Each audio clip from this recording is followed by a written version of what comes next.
Digital security and its awareness is essential. Integrating artificial intelligence with cybersecurity is the new wave. Considering today's ever-evolving cyber attacks and proliferation of devices, combining the strength of AI can be used to maintain defense and network security, automating threat detection and responding more efficiently than traditional software-driven approaches. Today, ACM Students Chapter MMCOE brings to you a webinar session based on the topic Artificial Intelligence for Cyber Threat Analysis. Now, before I take the pleasure of introducing our chief guest, please allow me to publicly express my gratitude to Honorable Principal Dr. S.M. Deshpande sir and HOD of IT Department Dr. Vijay Kumar Bidve sir for helping and supporting us throughout the planning of this event. Now, I request our faculty sponsor, Mr. Nikhil Davse sir, to enlighten us with his thoughts. Okay, thank you, Shabari. Good afternoon, everyone in India. Good morning, Federico sir. A very warm thank you and welcome to this event. Thank you for accepting our invitation, and I also like to extend thank you from the whole MMCOE that it's a very honor for us to hear you today, sir.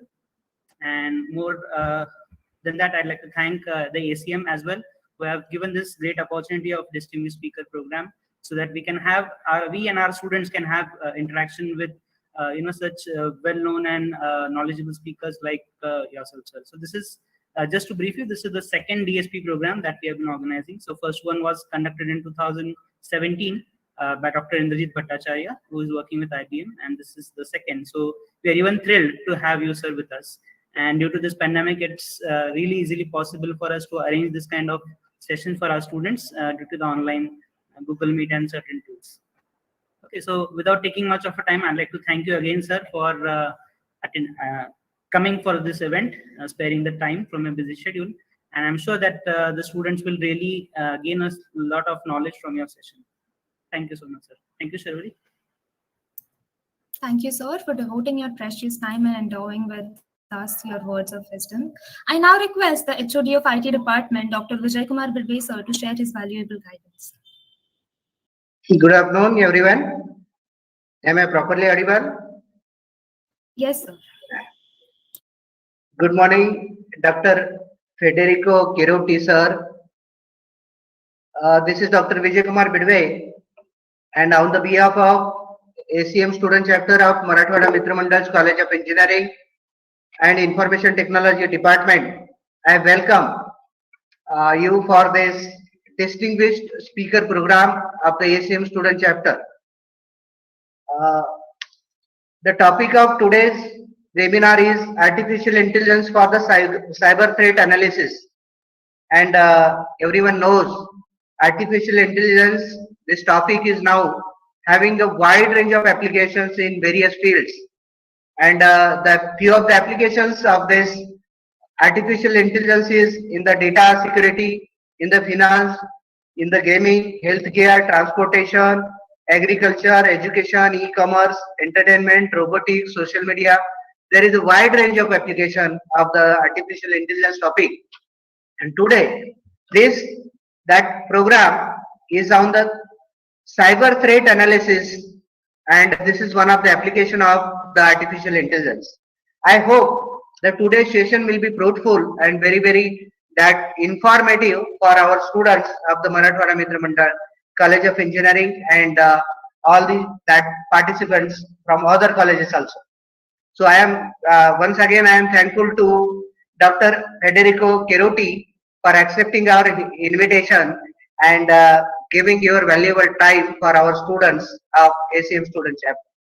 I congratulate Professor Nikhil Davse and team ATM, team ACM, for the nice organization of this wonderful event.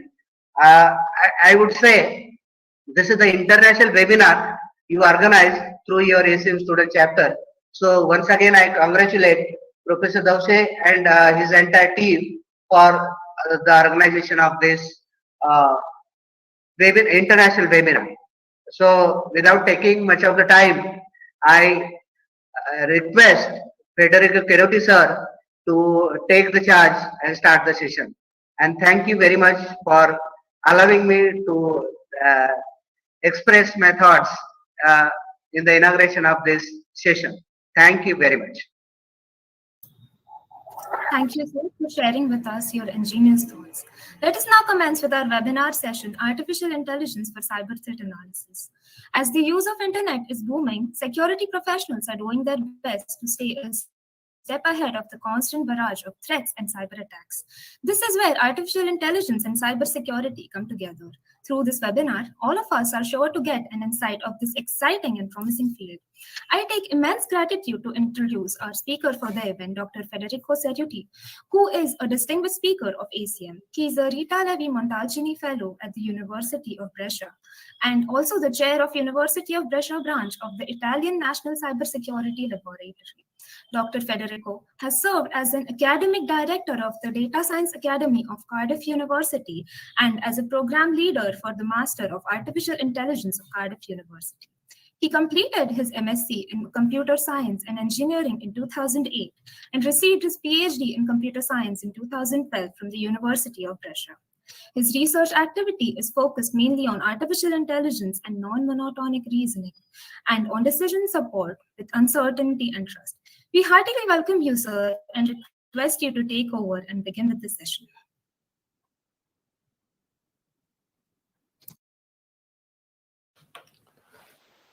Thank you very much, all of you, for your kind introduction and your gentle words of praise. I'm extremely pleased to be here with you to talk about a topic that is clearly of great importance for each of us in computer science and more broadly the entire community. So thank you very much from the bottom of my heart for organizing this event. It has been so far a great pleasure working with you, and I'm certain that everything will be just magnificent for the rest of the couple of hours we will be together. Now, as I share with some of the organizers, I'm more than happy to take questions as I go. I'll do my best to look at, thank you very much, to look at chats and hand raising in the interface. But in the case I will miss somebody, please do not hesitate to shout and point me out to what I missed out. So I will now start sharing my presentation, and I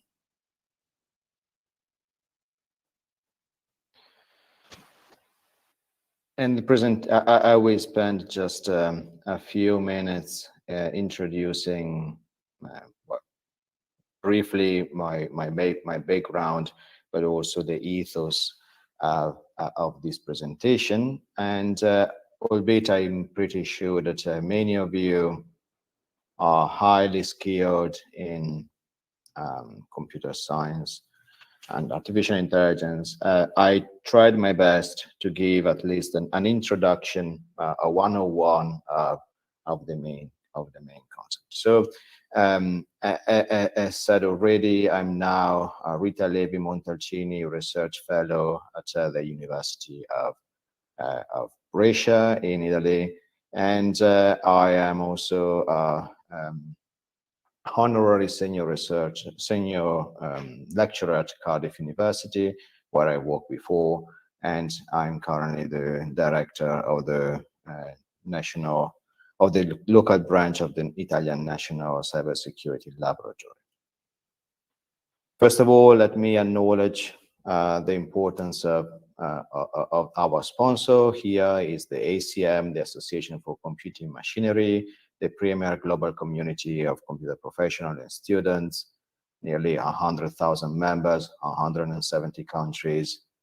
And the mission is clearly to help computing professionals do their best and be their best and most creative. And the vision is to see a world where computing helps solve tomorrow's problems. And the idea is to use our knowledge and skills to advance the computing professions and make a positive social impact through the world. And clearly, I'm more than happy and more than proud to be an ACM member.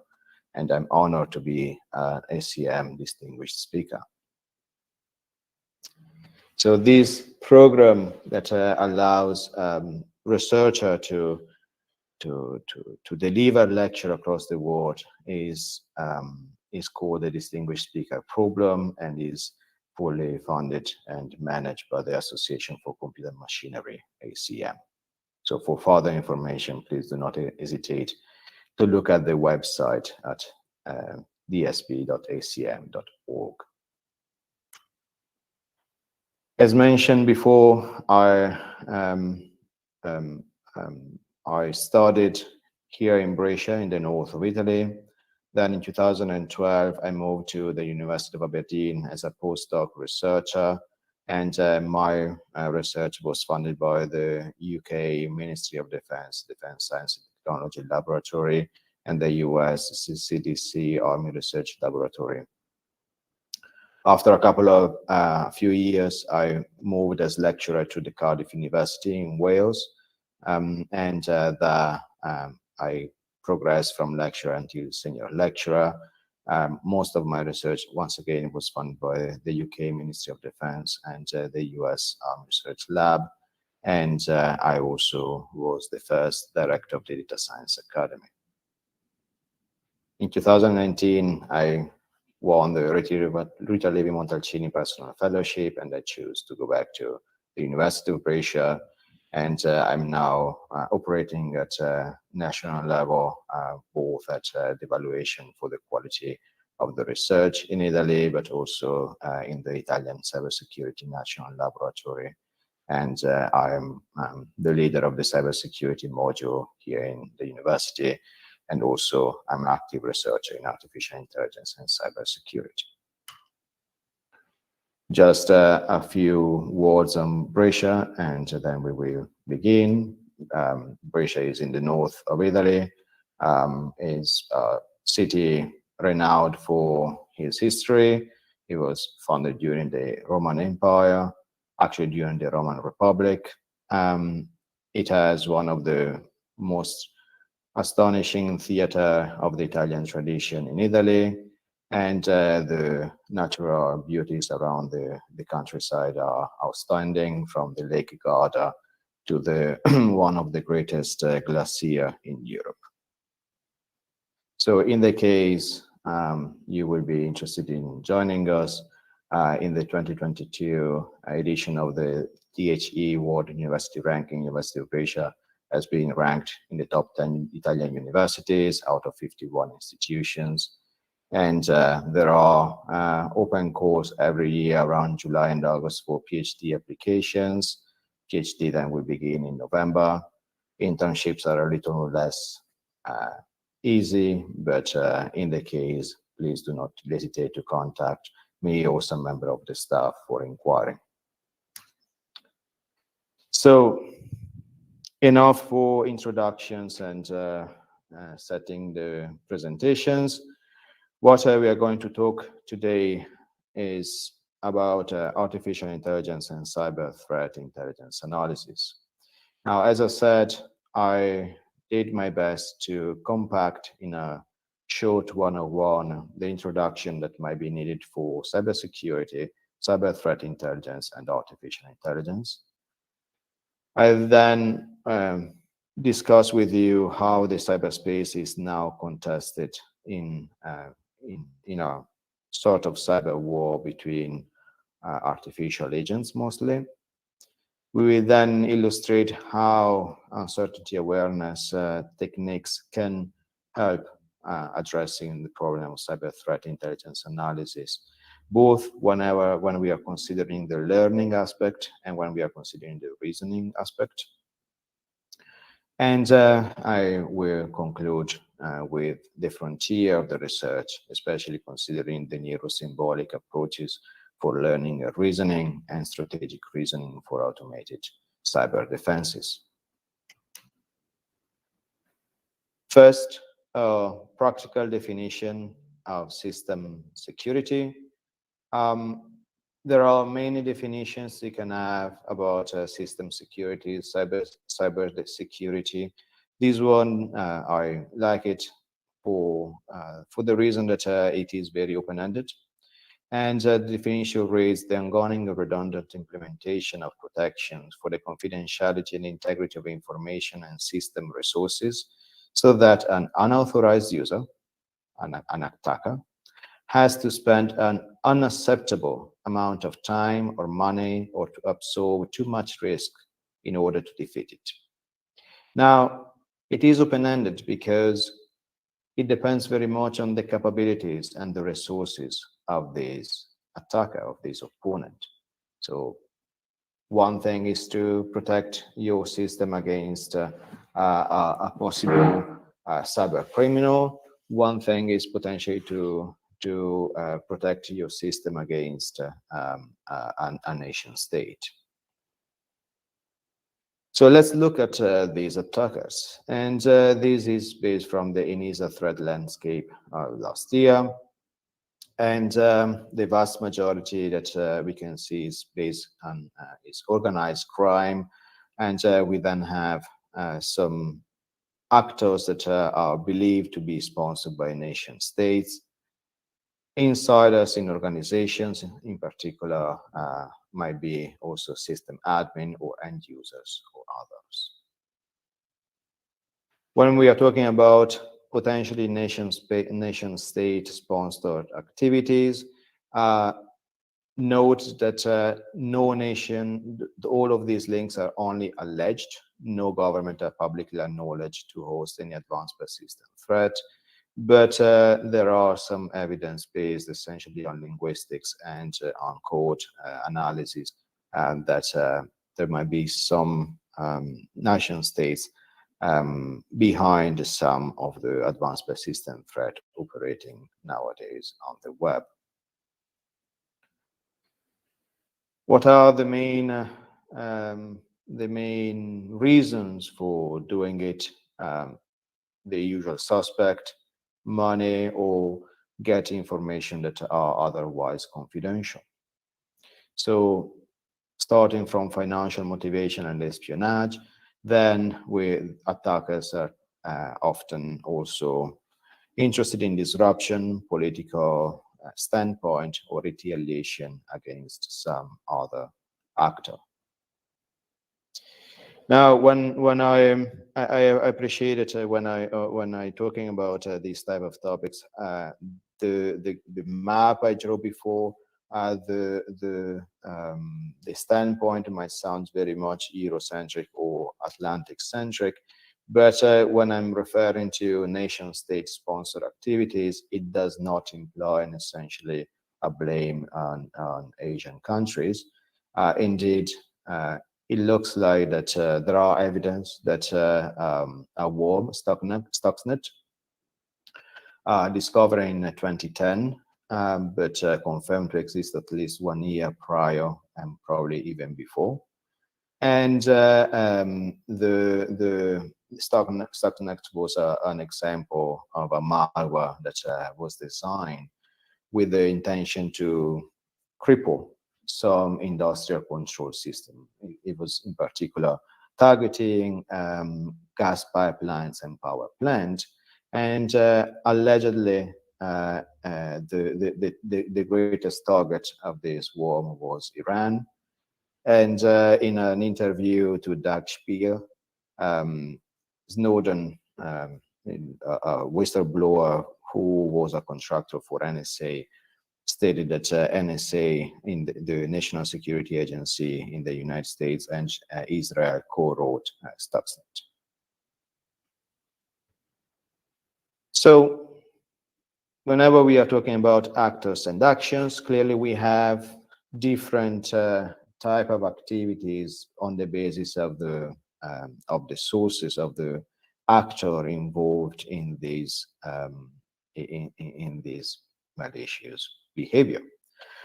We can have organized crime, and the greatest advantage there would be to compromise business processes or emails for financial advantage. If we are talking about allegedly nation-state sponsored actors, then it might be very much going from attacking, for instance, electoral system to cyber arms or cyber espionage. If we are talking about general cyber offenders, then there are an entire other area that is happening as we speak in terms from cyberbullying, sextortion, especially targeting young adults. We are not gonna talk about that despite the extremely importance of this phenomenon. That's why I just wanted to make this remark. So what are the 5 most desired assets if we are just considering the immediate type of target that an attacker might look forward? So we have industrial property and trade secrets, that is not a surprise, and also state and military classified information. But immediately after, we have server infrastructure and authentication data. And this is particularly important if we start understanding what is the behavior of, in particular, advanced persistent threat. And in a few years ago, Lockheed Martin and other researchers provided the research community with what has become the Intrusion Key Chain, or the cyber kill chain. That is a sequence of steps that typically every single malicious agent is going to perform in order to advance their own goals. And the intrusion kill chain always begins with a reconnaissance. So the malicious actor is researching in some form or other information in order to identify the targets that are appropriate to meet the planned objectives. It follows weaponization. So a malware is generally coupled with an exploit into a deliverable payload. This malware is then delivered to the target. Once the malware is reached the target, then the vulnerability is exploited. So that's why the weaponization requires a knowledge of an exploit. And this exploitation generally tends to move into with the main objective to install a persistence backdoor on the victim systems. And once the backdoor is installed, then this malware establishes a channel of command and control, CTU, that is giving access from the other side, from the attacker, to this system. And at that point, this attacker has the possibility to achieve their own objectives through specific actions. Now, this is the reference to the paper I was just describing. So this paper also illustrates what are possible countermeasures to each of these phases. And these counteractions are coming mostly from the military domain. That's what, and you start always from the possibility to detect that we are in a specific phase. We might be able to deny, in some cases, this phase to the attacker. We can disrupt, we can degrade, we can deceive. And once again, because this comes from the military domain, there is also stated the possibility of destroy, albeit that is typically an extreme measure in cybersecurity. So if we are considering reconnaissance, typically what in this area, the attacker is trying to research elements that can allow them to weaponize an exploit, and to detect whether somebody is doing reconnaissance on your system. Checking the logs essentially is the only thing you can do, and you can try to have some sort of ACL to deny some piece of information to be revealed to an attacker.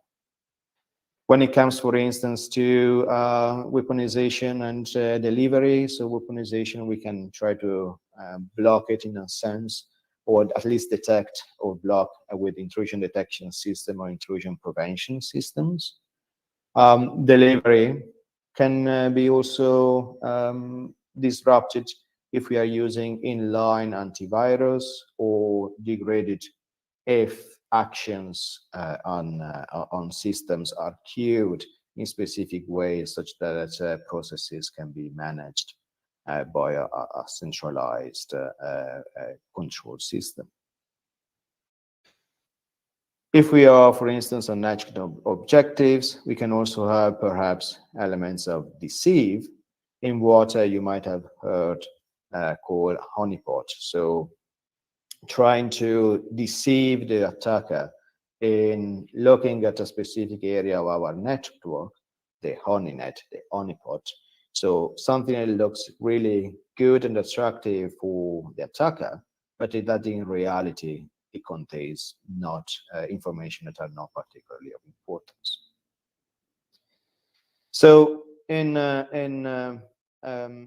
if you are using this type of information, this cyber kill chain, then we can also identifying how we can interact with these possible attackers in order to prevent as much as possible menaces. So let's suppose that we are the target of a campaign in December, and this campaign is, for this campaign, the attackers are using a specific type of weapon that we managed to successfully block, or at least detect and then block, because we choose to use a deny type of action at the level of weaponization. But then let's suppose that the same attacker tried again in March, and we failed to detect at the weaponization or delivery aspects. But for some reason, because maybe we had a specific type of countermeasure in place, or maybe because we just patched an exploit that we discovered was the one that the attacker was thinking to use in December. So the attacker in December was using a zero type of attack on a type of application we were using. We patched it between December and March. And in March, the same attacker most likely went through. We failed to detect the weaponization. We failed to detect the delivery. But because we patched it before, then we can actually mitigate the problem at this stage. And because we did this, then we can go back, reflect, understand how that was possible, so that when the attacker tries again in June, maybe with a different type of exploit, maybe with something different, but with this with the same type of weaponization, then we are ready for detection. So in other terms, if we are detecting very late, let's suppose that we are detecting the C2 stage, then we must absolutely analyze what is happening before. And if we are detecting at an early stage, then we have to do all we can to unpack what was the intended delivery and steps for the attacker, in order to synthesize what could have happened after, and then be ready to patch eventually, or to create mitigation techniques in order to prevent problems at later stages. So you can see that all of these activities in a continuous evolution of continuous learning of what the attacker is doing and could have happened in order to prevent further systems. And in this type of analysis, we can rely on indicators that are, well, in machine learning terms, are features. that we could think of that could be particularly important for link back aspects that were learned from other campaign or from other type of attack. And some of these indicators might be atomic, in particular, like the IP addresses of the attackers, the email addresses that are used by the attackers. They can be computed in the sense that we can derive some piece of information from some of the elements involved in the accident, like hashing values or other elements. Or it can be behavioral. In particular, we can aggregate computed and atomic indicators, so we can learn behavior of some of the attackers or derive or reason about atomic and computed information in order to derive an agent profile of these that is behind this type of attack. So you can start thinking that okay, if we are having a substantial amount of attacks or data to analyze, then we definitely need to have some automatic system in order to support us here. So for instance, in indicators of the reconnaissance might be the reception list of an email. Weaponization might be the choice of an encryption algorithm. The delivery might be having indicators in terms of the IP address of the or the email address where it has been sent, or some aspects inside the email that has been used for delivery the payload. Exploitation can be the type of exploit that is reusing, etc., etc. So by linking together different intrusions and identifying, for instance, that three types of intrusions, they were all using a specific type of weaponization, but an element was modifying in an intrusion, then you can track the history of these attackers and being ready eventually also to predict what might be a next exploit to be considered. So we look at what is potential cybersecurity. In particular, cybersecurity, it doesn't exist in absolute. It is very much linked to what attackers are, what are the capabilities of attackers, and what are the objectives of attackers. And when we are start illustrating what an attacker can do and what are the steps that an attacker does using the cyber key chain, then it becomes evident that intelligence is key. And intelligence is, it means the set of data, information, and knowledge that are relevant for a specific objective. So this is an illustration provided by the Bank of England in 2016, titled Understanding Cyber Threat Intelligence Operation. And we can imagine a pipeline of refinement, starting from raw data, linking data with context, so to have information, and then from information deriving both insight and foresight of situations, so having complete situational understanding, which reaches the level of knowledge. And intelligence is typically at the level of information, pushing towards knowledge as much as possible. But typically, we are talking about tactical or operational type of intelligence here. Strategic intelligence might require pure knowledge at the top. But at the same time, intelligence will have to dirty their hands also with raw data, because sometimes you need to go back and check further in the information stream for additional pieces of evidence. So intelligence analysis in general and that applies also to cyber threat intelligence, operates starting from a direction setting where a decision maker poses a question or requests advice, and this is typically defined as the intelligent requirement. And then there are phases that look at data collection. So looking at what are the starting point of all our piece of information moving through the pipeline, collation and processing that is transforming the raw data into more information, and then the analyst needs to do analysis for identifying reasonable hypotheses and estimate intent and capabilities of attackers and highlight issues with possible courses of action.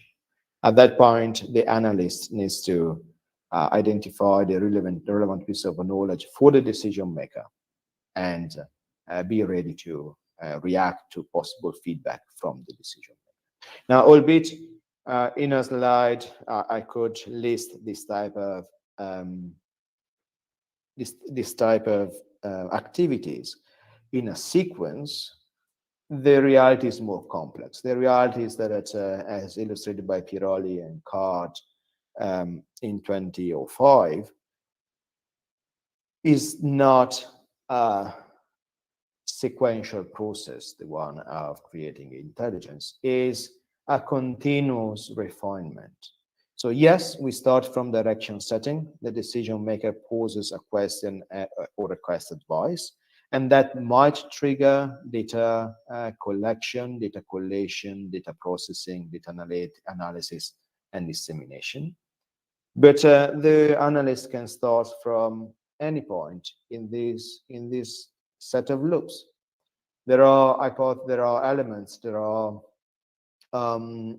activities of intelligence requirements that we require to start from hypothesis, because just remembering the background I'm sure you have in scientific reasoning, you often start from hypothesis to map out what is the set of possibilities in the world, and then investigate further whether there are evidence supporting this hypothesis, and more importantly, whether there are evidence contradicting this hypothesis. So in a Popperian type of understanding of scientific reasoning, as long as you have one piece of evidence against a specific hypothesis, that is a strong indication that that hypothesis is wrong.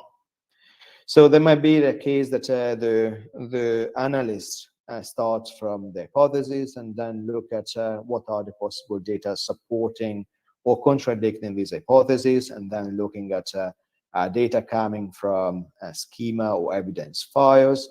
And maybe there is not enough evidence for or against the hypothesis, so that the analyst needs to go back and collect data altogether in what they're generally called shoebox, in order for them compact them into pieces of evidence and then process them to give context and get to the point of information.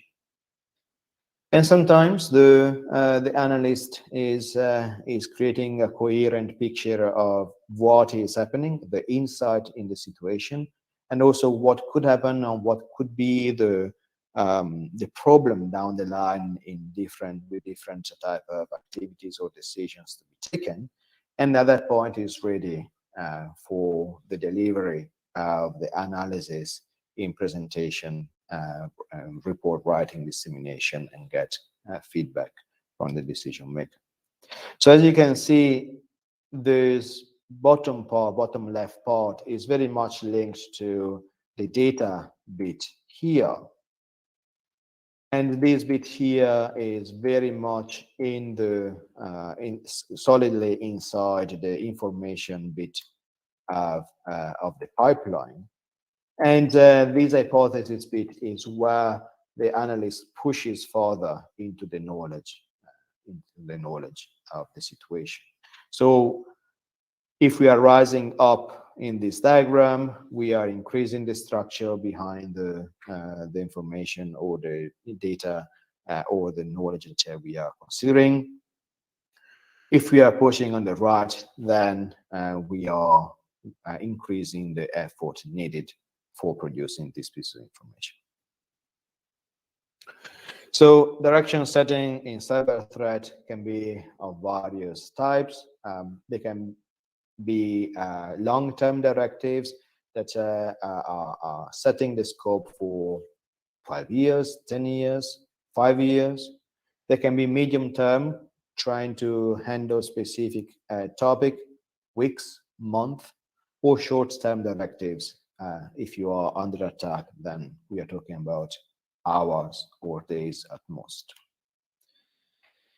When we are talking about data collection, data collation, sources can be varying, especially in cyber threat intelligence analysis. We still have human intelligence.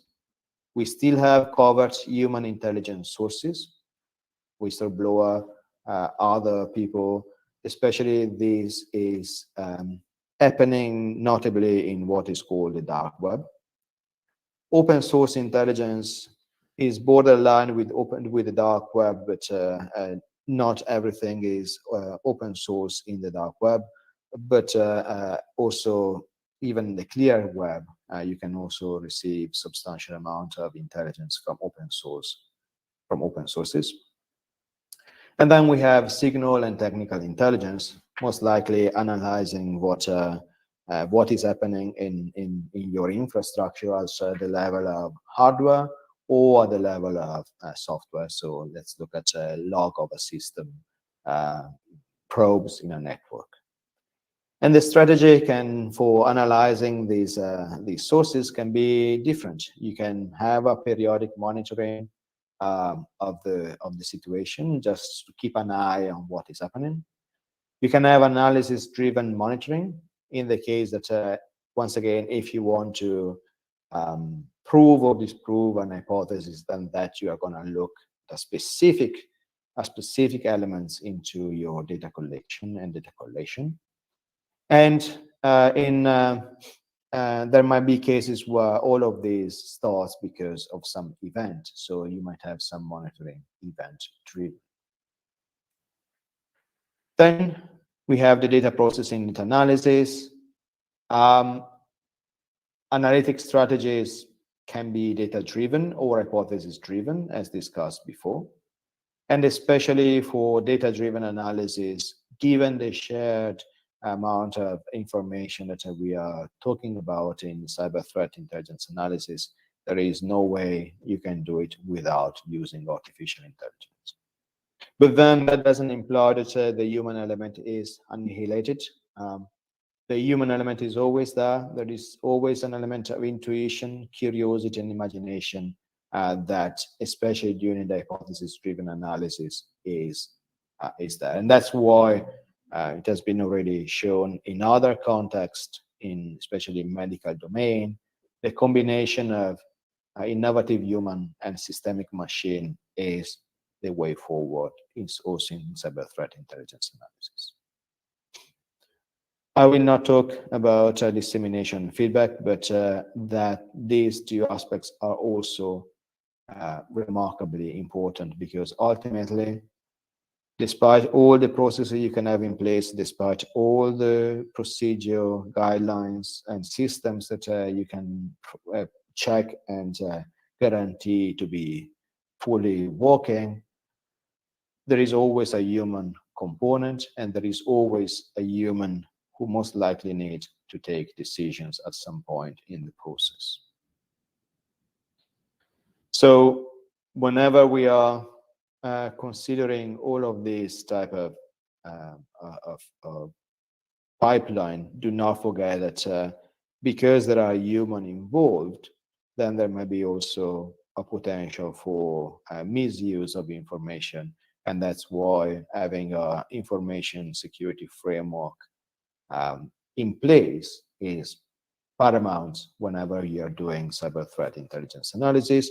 There are several information security frameworks available. This is just the one of them, named Traffic Light Protocol, which is very simple. It's distinguishing information on the basis of who is receiving and what the recipient can do with this type of information. starting from white piece of information or unlimited in what it can be done, apart from standard copyright rules. Green are generally piece of information that should be limited to community, in a particular community, but should not be released outside that.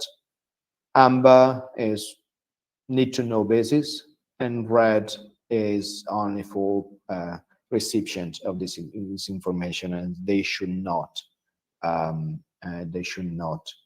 release this piece of information further. And typically, we are talking about information that are passed verbally or in person. So we talk about cybersecurity. Cybersecurity is very much focused on what an attacker can do. To understand what an attacker can do, is doing, or will do, we need intelligence. And to have intelligence, we definitely need to process a humongous amount of information. And for that one, we need artificial intelligence. Now, artificial intelligence is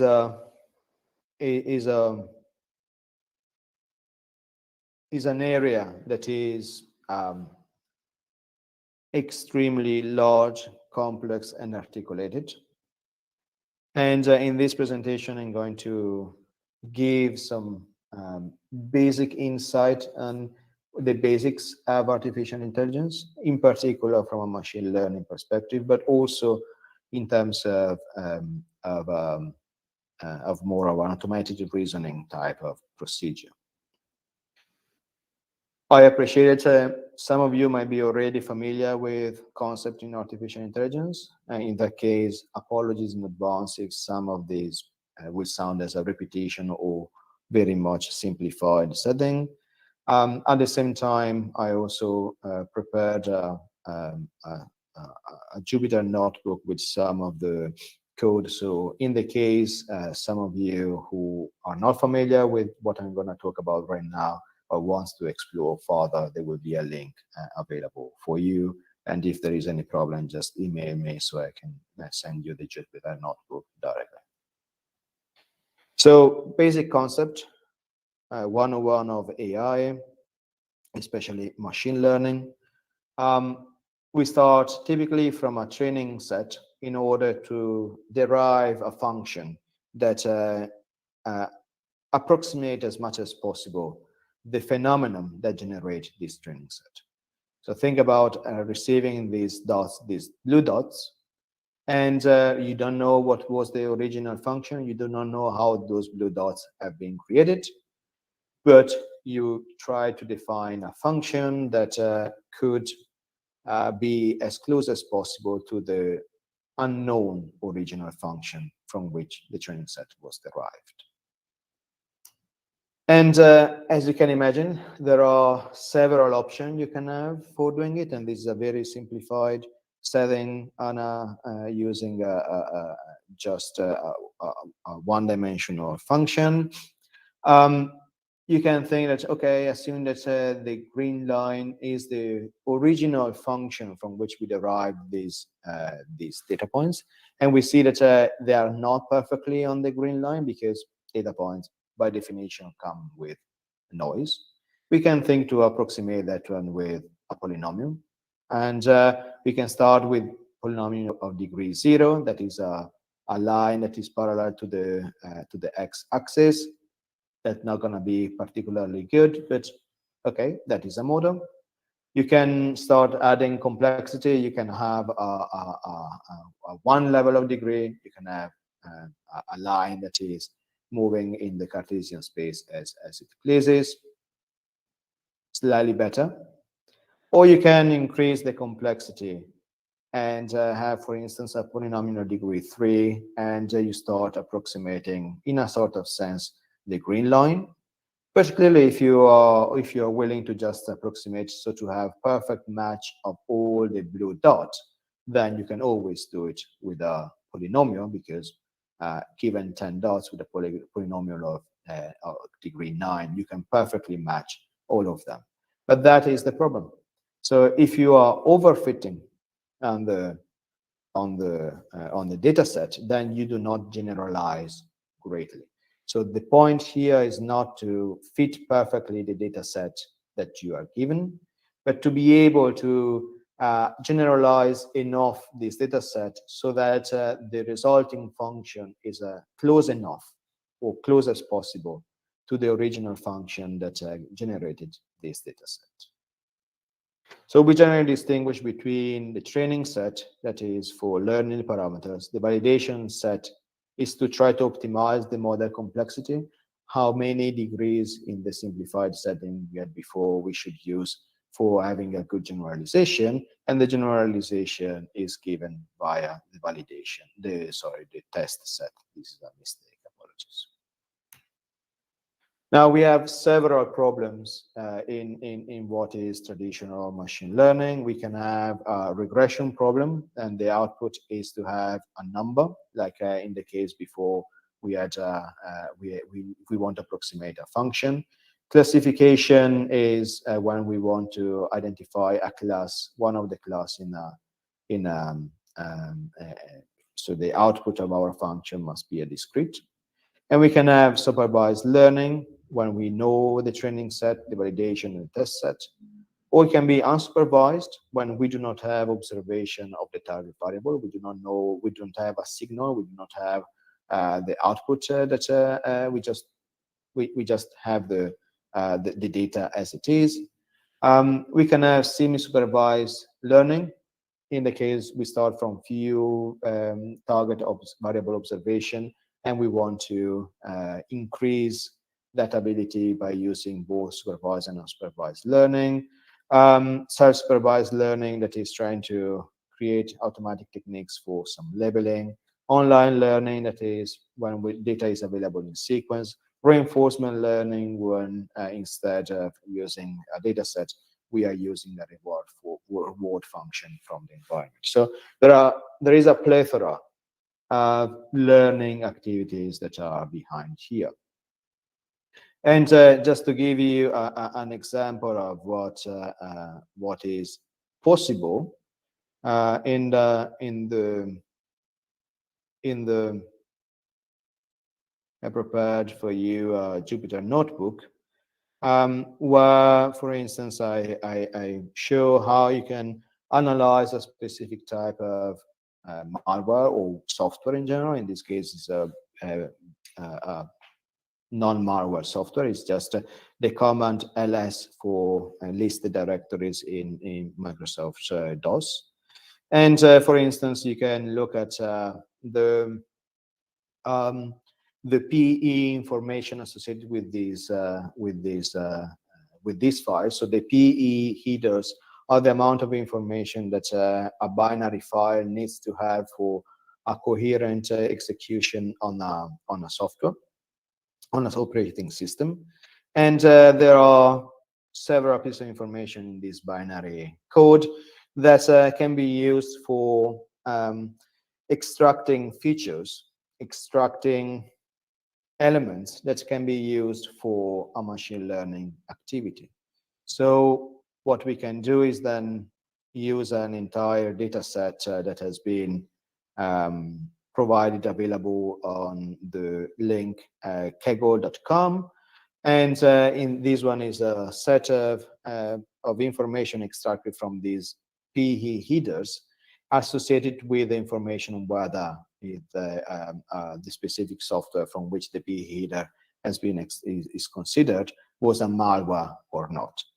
So we can see that we can have all of these data set, all of these data coming from different sources, from different data sets, and where we can have information whether that is a malware or a non-malware attached. So we have our n-dimensional function, where n is the number of this feature here, and the target is just 1 or 0, is either something that has this characteristic, is a malware or not a malware, and that is one of the cases of classification over supervised learning.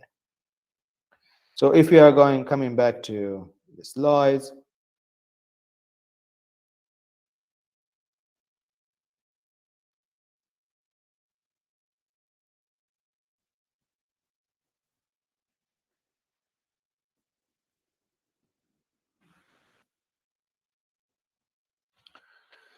So everything that we are doing in machine learning is most likely linked with elements of probabilistic reasoning.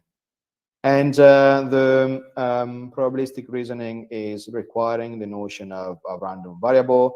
This random variable is typically can be either discrete or continuous. And especially what we often are going to consider is not just as the probability of a specific random variable to have a specific value, but the joint probability that multiple random variables have specific values. Two important rules always to keep in mind whenever considering probabilistic reasoning: the sum rule of marginalization, so that if we have a joint distribution of two variables x and y, if we sum over one of them, then we can marginalize all on the other. And the product rule that we can always obtain back the joint distribution by using the conditional distribution one on the other times the probability of one of the two random variable. And these sum and product rules apply to general random variables, not just discrete ones. So just to give you an example, if we have a joint distribution of two random variables, x and y, let's suppose that y has just these two values, x has these 2, 4, 6, and 9 values. And here we have the data points distributed in the space. And if we fix, for instance, the y and we sum over all the possible x, then we can have the probability of y. If we fix the x and we sum over the y, we can have the probability of x. And whenever we are considering a conditioning, then it means that, okay, if we want to have fix y equal 1, then we can compute the probability of x by just looking at this bottom part of the figure. Two more relevant pieces of knowledge. The expected of a function is the sum or the integral of the probability of the elements times this function. And it can be often approximated by endpoints drawn from the distribution, which is, that's why often the expected value of a distribution is equivalent to the average of the samples. The variance instead, the variance is checking how much the data are distributedly distant from the average. So the larger the variance, the more spread are the information in the distribution. And the final information that whenever we are considering joint distributions is important to assess the covariance. So how one variance varies in function of the other variable. And that takes the name of covariance. Now, with this introduction to probability, we can go back to our running example.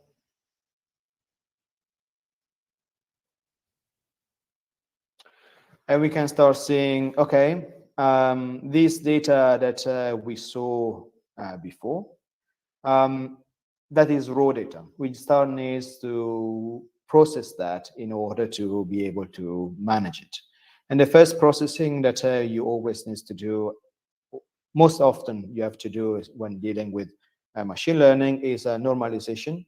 So you can see here, for instance, in the histogram of the various variables of the various dimensions, that the numbers varies dramatically between the different dimensions. So you can have numbers varying to the power of 10 to the power of 4. You have numbers that might be really tiny, really big. So the first normalization, the first processing is a normalization that can be done using a standard scalar, for instance. And the idea is that you are remapping the entire, each variable, each of the feature in order to have average 0 and variance equal to 1. So to have a Gaussian distribution with 0 mean and unit variance. And that doesn't have an effect clearly on the final classification, and we can still have the same set of malware and non-malware. But because we want to train our model, you also need to rebalance the classes so that the machine learning is not led to just overweight one variable over the other. Because, for instance, if you're giving 90 cases of non-malware and 10 cases of malware, then as long as the machine learns to say malware, that is accuracy of 90%. So how we can then use machine learning for doing it? We can use a vanilla neural network. And a neural network is a type of architecture that is very useful for machine learning. And let me illustrate to you why.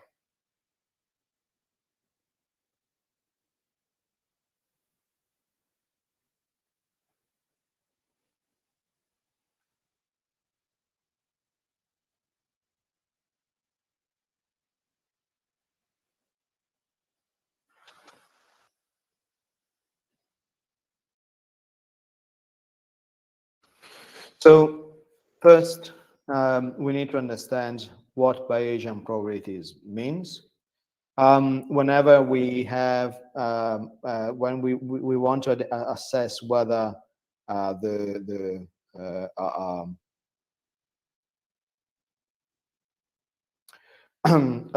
specific data point belongs to a class or another, what we have is we probably have a likelihood of whether the data is pointing us, and we want to reverse it in order to assess the probability of a specific class given a specific data point. So that's why we often need to rely on the bias theorem that allows us, given the probability of x given y, we can reverse it so to obtain the probability of y given x.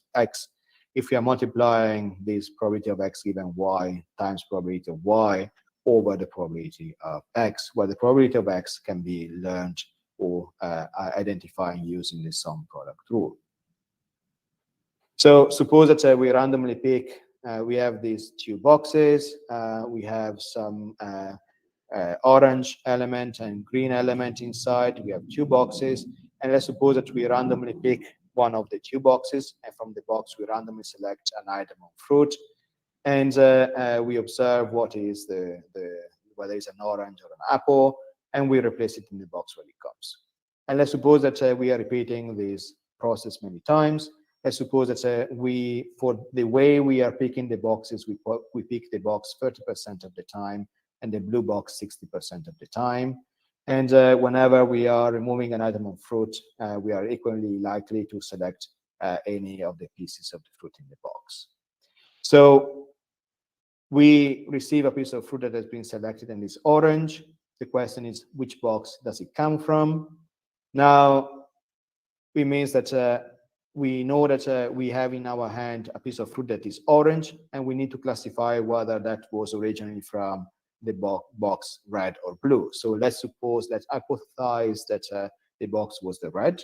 Then we can reverse this one by computing the probability that there is an orange in the red box times the probability of picking the red box over the probability of picking up an orange.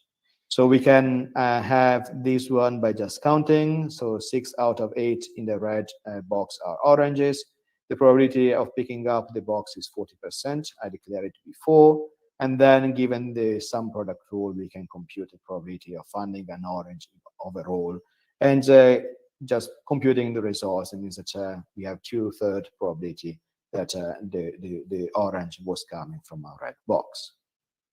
Now, if we want to proceed from this simple intuition that given some observation and given some likelihood of the data, how they are distributed, we want to derive an algorithm for classification, then the question is how we can create a machinery for doing it.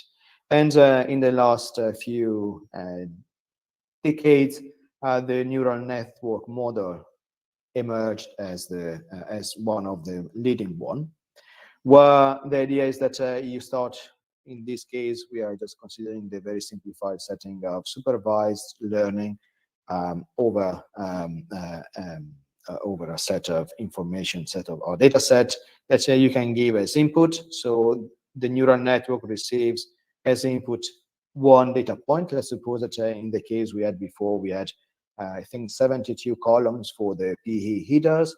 So here we have 72 pieces of information coming in, and the output is just whether these data points should be classified as a malware or a non-malware. Now, neural networks operates by a linear combination of weights that are then modified by a non-linear function, activation functions typically. So these pieces of information are propagating across a network of elements. Each of them is typically called neurons. And I terminate the sentence, then I will pick up on the question in the chat. And these neurons are operating a weighted average of the input, and then applicate a nonlinear function. So we have a question in the chat. When it comes to using AI to build defenses for systems, shouldn't it also be taken into account that cyber criminals can also make use of neural networks to penetrate systems? How this is encountered? This is going to be discussed in 10 minutes after I finish this introduction on neural network. Thanks for the question.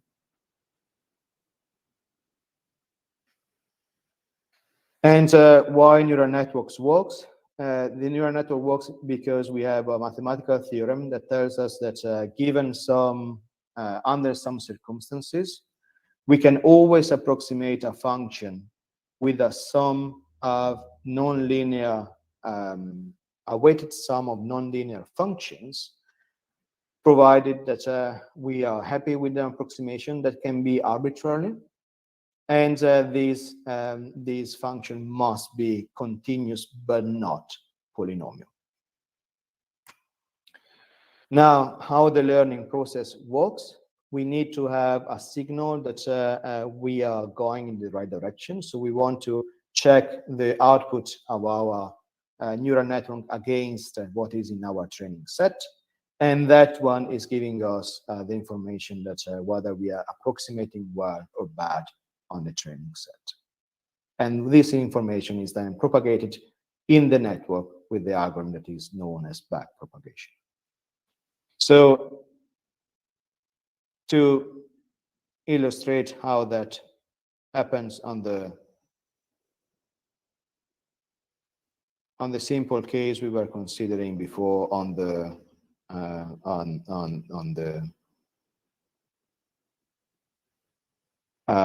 here I created a very simple neural network that receives as input the 77 information from our data set, and I defined a loss function that is defined as the binary cross entropy.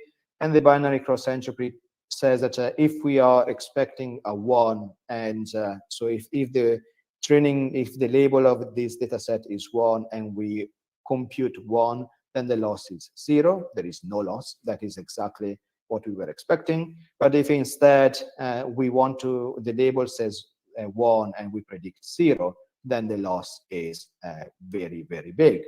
And that is the signal that is going to tell us that we need to change something in our process. So we can train this neural network across time, and we can get some level of accuracy in detecting malware versus non-malware.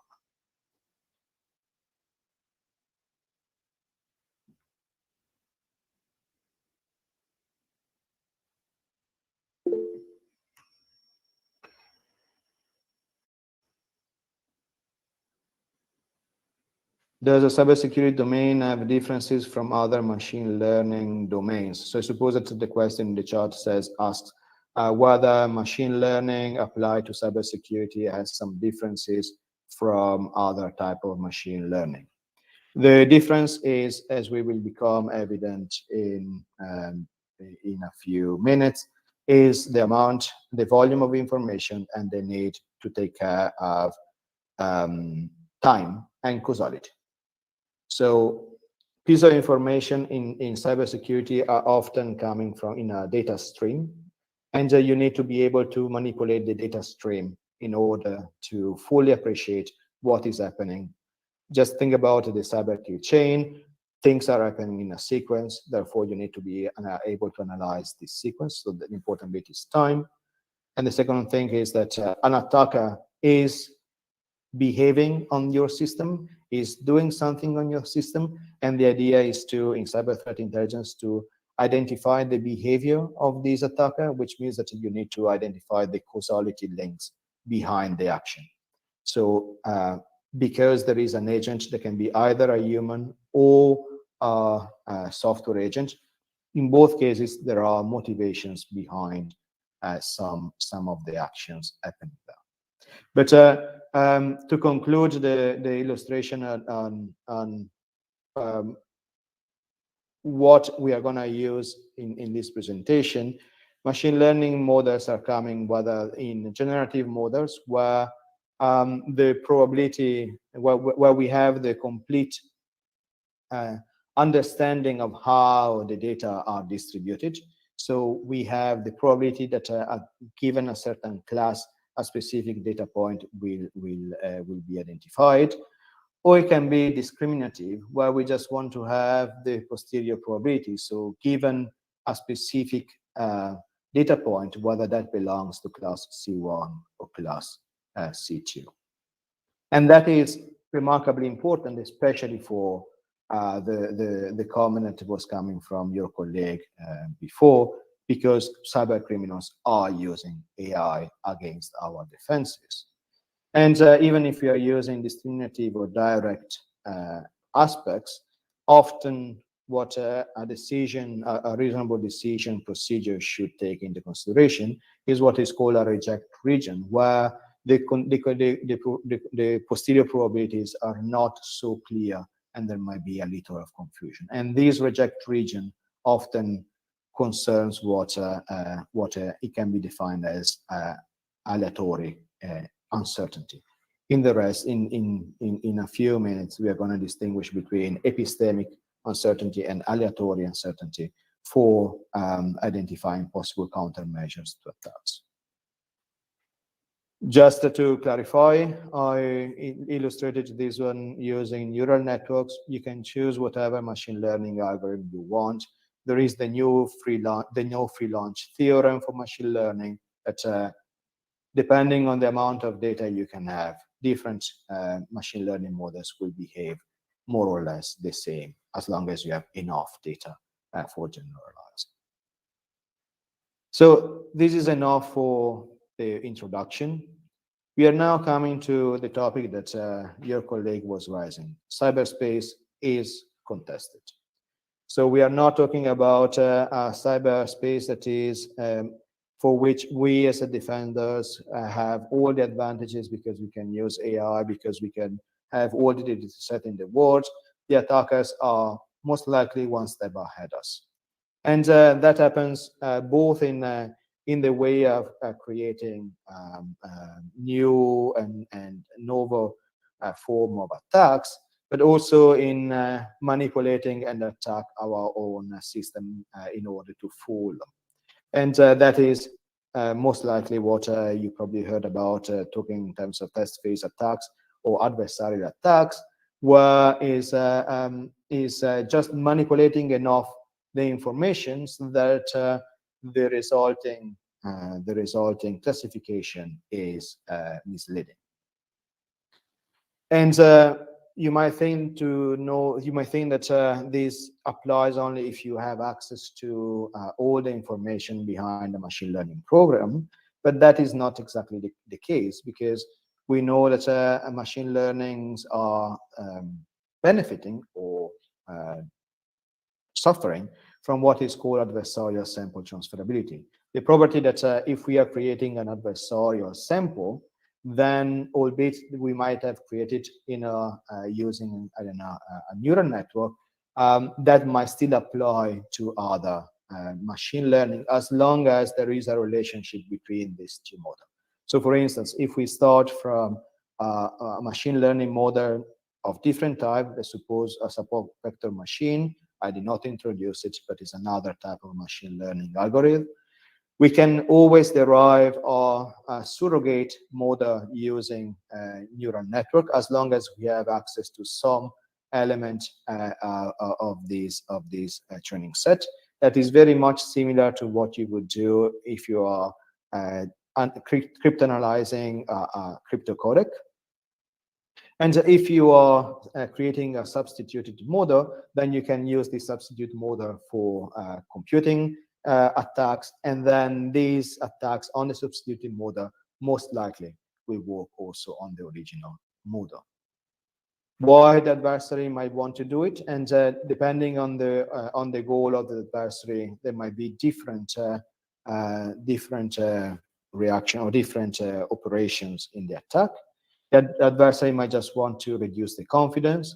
The adversary might want to actually misclassify one class with any other of the other classes. It can be a target misclassification. So if we have a multi-class classification, you might want to swap one class for a specific other class, or you might want to have a specific search target misclassification. So to have a specific targeted type of attack. So there are several approaches for attacking. One of the most famous is the fast gradient method that starting from the loss function is trying to identify what are small perturbations in the input space so that we reflect in different way in the output. And to give you a small example, let me go back to the code where I used a fast gradient method to attack the classifier I created before. And the important bit here is that what before, for instance, would have been classified as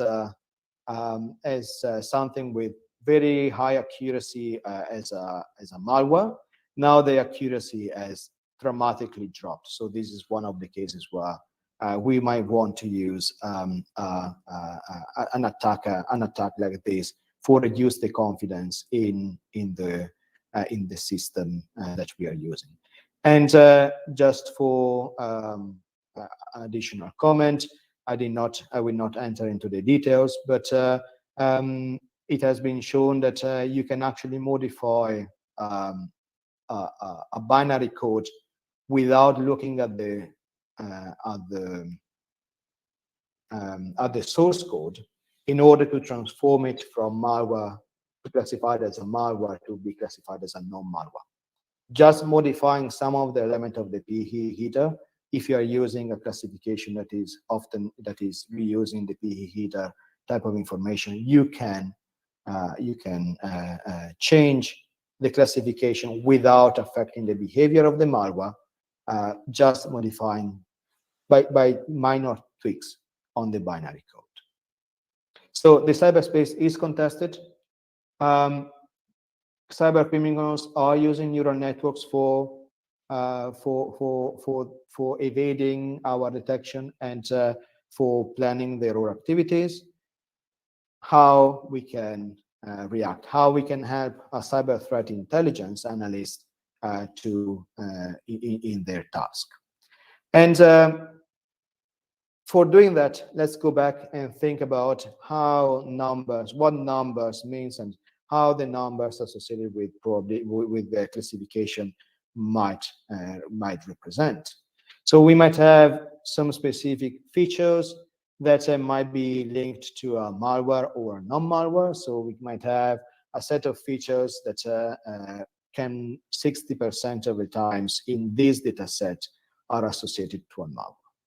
But the point is, we do not want to just compute these these conditional probabilities. We actually want to compute or approximate the true but unknown probability of something being a malware conditioned by a specific feature X. So we can still count the occurrences in our dataset. That's absolutely fine. That is what is allowing us to have a likelihood function to correlate information in our dataset with the desired class. But what we want to have is actually an estimate of this probability of malware. So what we want to have is not this function of y given this pi, but we want to have the probability of our pi given the data set we have. Now, this is an application of the bias theorem. And we know that this is incomplete bias theorem. We should also have the denominator. And the denominator is often complicated to compute. But there is a property named conjugacy that says that if we are choosing as prior for this g of pi, a specific distribution function that has a relationship with the function that we are considering, in this case is a binomial distribution, then the posterior will also have the same distribution of the prior. So in this case, we know that the beta distribution is the conjugate of the binomial, and which means that if we are choosing as a prior a beta distribution, the posterior will also be a beta distribution. And the way we can compute the posterior distribution can be done in a very compact form. In particular, we can just need to count how many evidence in favor of a specific correlation are in the data set and how many are not. So in this case, we have 6 evidence that feature X is correlates with the malware, and 4 that it does not. So we can start from there. Beta distributions receives as input 2 parameters. The first one is the amount of evidence for the proposition, and it needs to be mediated by a prior. And if you're choosing a uniform prior where A and B are both equal to 1, then we can just need to sum 1 to the amount of evidence we have here for a specific proposition. But here is the problem, or here is the interesting bit.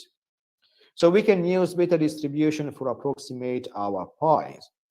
And these beta distribution have the properties that are always between 0 and 1.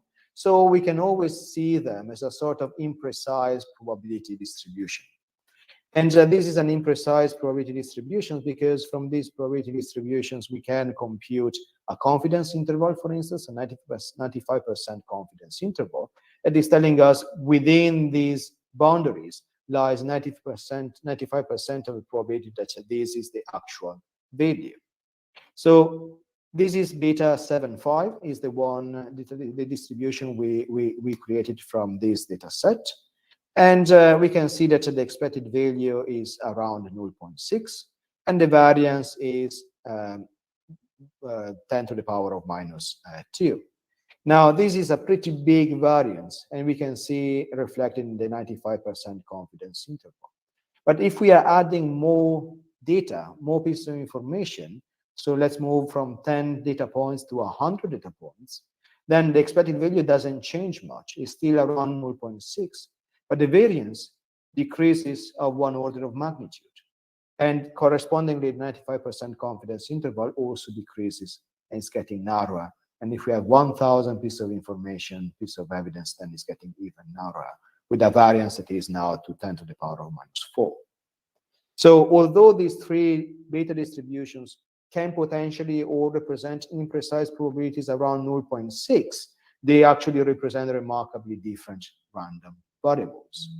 And these can also be reflected into languages. So in the intelligence community languages, analysts do not refer just as probabilities, but they also look at the confidence in the information. So in this case, we can have that our beta distributions around 0.6. It says that more or less chances are about even for what concerns probabilities, but because of the large variance here, our confidence is relatively low. So this is a mapping from beta distribution into what is called subjective logic opinions. Now, these are the two type of uncertainties that always needs to be considered in whenever dealing with machine learning in general, and in particular, machine learning that is used in contested environment, where the attacker can also use, or will most likely use, artificial intelligence against us. We have the aleatoric uncertainty or aleatory uncertainty that is linked to the variability in the outcome of an experiment with inherent effects. So if you are flipping a fair coin, the probability of head or tail will always be 0.5. There is nothing in the world or in the universe except from Laplace demon that can reduce such a variability. But instead, epistemic uncertainty is linked to the amount of information we had to derive our understanding of the phenomenon. And if you are using a Bayesian type of approach, then that is very much linked with the amount of information. And we saw in the example before, with the more information, we can lower the epistemic uncertainty. So that's why colleagues in 2018, and I collaborated later in an evolution, and I'm going to discuss in a second, modify substantially the cross-binary entropy loss function in order to encompass this uncertainty awareness, so the ability to distinguish the epistemic element of uncertainty in the process of training. And starting, yes, with an expected square error between what would have been the result of our classification and the labeling. They also added two major changes. The first one is that the classification becomes a regression, and the regression is producing the amount of evidence in favor of the different classes. In other terms, either these numbers here representing in a beta distribution, or in the case of multi-classes, the equivalent numbers of a Dirichlet distribution, that is the generalization of beta distribution to n dimensions. So this one is telling us the expected value between the actual target that we have and the expected value of the distribution we are computed. But then there is a second element in the loss function that is telling the system, do not get too eager in creating evidence for a specific loss. So there is a penalization factor here that is penalizing when the machine is trying to add evidence over evidence, and so getting farther and farther away from a Dirichlet distribution with all all parameters 1, which is the uniform distribution. So this second parameter tells the machine learning algorithm, do not over add a piece of evidence. Try to be as much as possible close to the uniform distribution, so to be able to say, I do not know when a new piece of information comes and is completely different from what you saw before. And in the online code,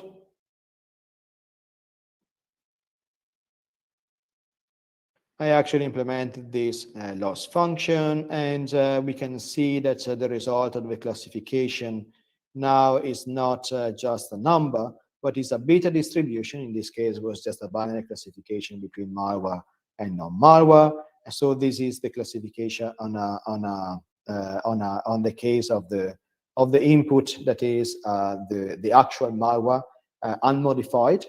And then, if you remember before, I added a fast gradient sign method attack on that input, and that is the result in the beta of the result. It's still beyond 0.5, but we can see that now our confidence in the assessment is greatly reduced from this one, that would be the classification in the case of the original data point, to this one that is in the adversarial setting. But we can go beyond this one. we actually did go beyond this one.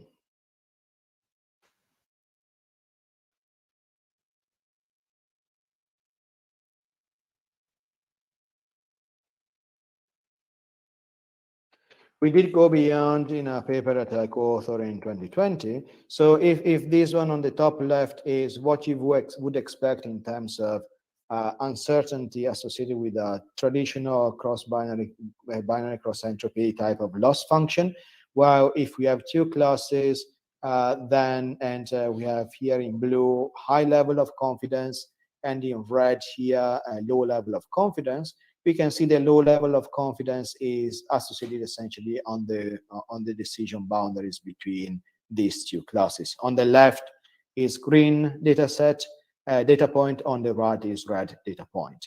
And if we are using the loss function I showed you before, we are expanding remarkably these decision boundaries, in the sense that the uncertainty here when a data point is close to the decision boundaries is getting bigger and bigger. And that is exactly what the fast gradient sign method is using. It's trying to take, for instance, this green dot and change slightly, or this green dot here, and change slightly its input so that in the feature space it just goes beyond these decision boundaries. But now you can see that this same data point is in an area of higher uncertainty that is therefore is harder to jump and get a misclassification. But at the same time, in both cases, you see that in this area here, bottom left, top right, the neural network will be extremely confident in classifying a point here, where the laser pointer here right now, as a green dot, despite the fact that we have no observation whatsoever in this spot. So what we did is to have adversarial training on top of this loss function. So we generated further samples that are noise, are poisoned, but we created that. We made our system more robust by attacking ourselves. And by injecting this additional noise, additional piece of information, then we were able to identify implicitly the region or the distribution of information. So getting closer to the idea of a generative type of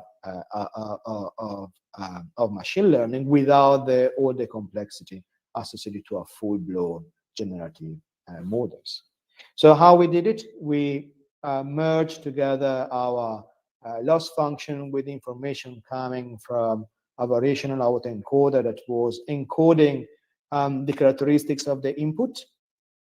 And then we used a generative adversarial network on the variational autoencoder element here, so that tiny variations in this element was reflecting in the output with tiny variations. So just to comment on that, variational autoencoder is a way to represent the distribution, to compress the information of a data set in a small, in a lower dimension type of space, but with the characteristic that we can encode it and compress it, but then also expand it and decompress it to obtain the original image as close as possible, despite some noise due to the compression.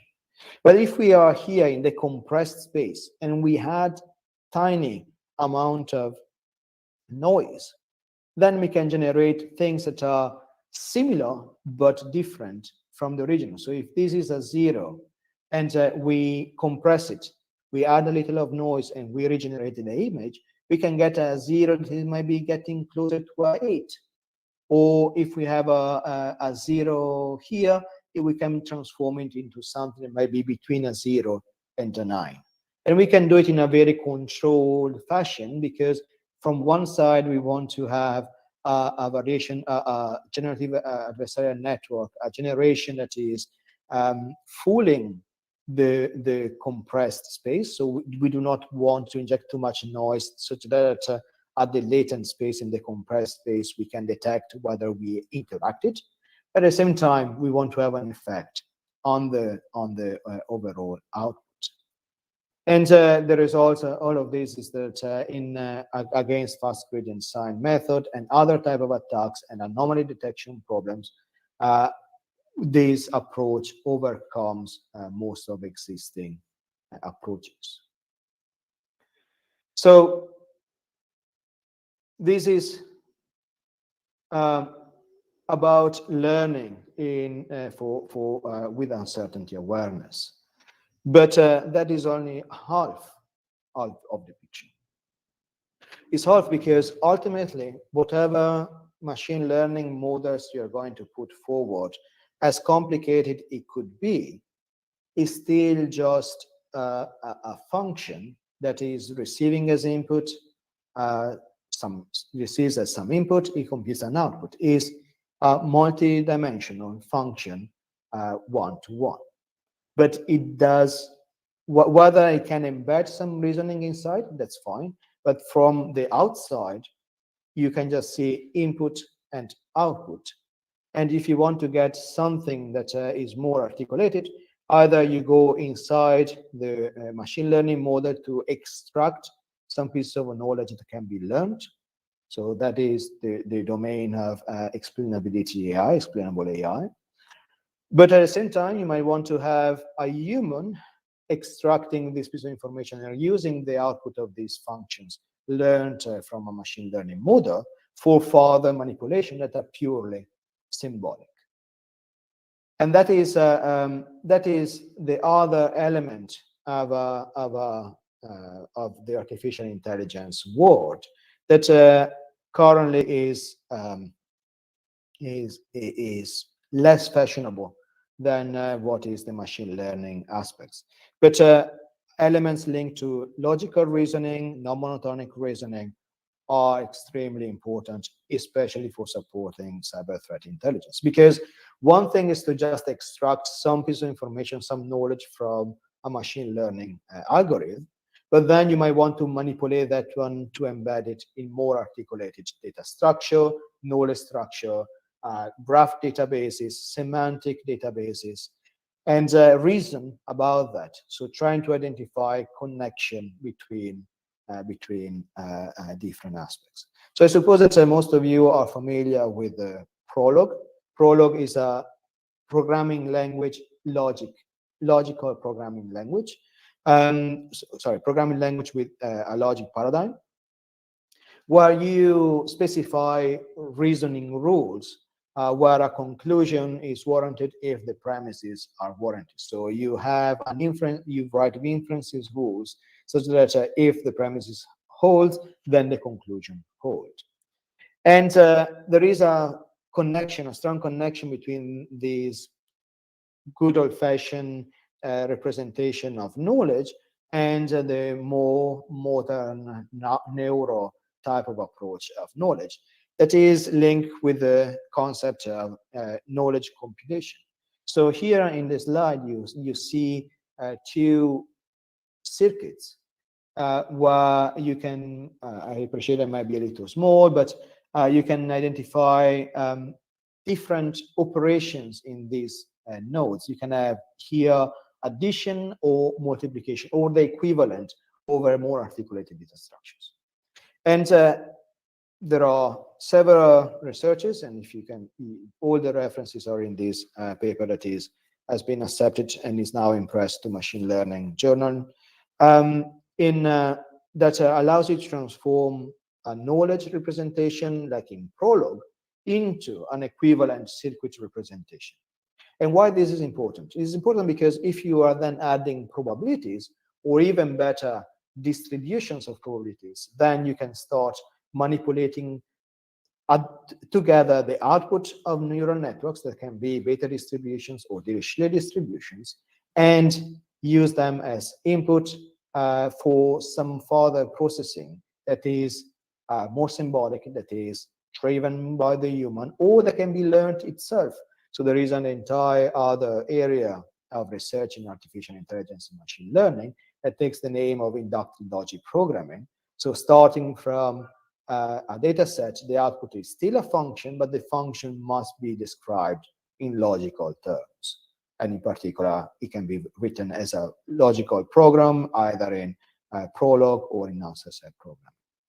So just to illustrate, in this, we expanded further from this idea of uncertainty-aware loss function that is outputting Dirichlet distributions, and we use the Dirichlet distribution in this specific case, beta distribution. So we comprise ourselves to two outcomes only, as part of a logical process that is embedding reasoning from the analyst. So the analyst observed that there are some constant behavior, and his or her experience is then encoded in a specific type of formalism that then can be compiled into a circuit.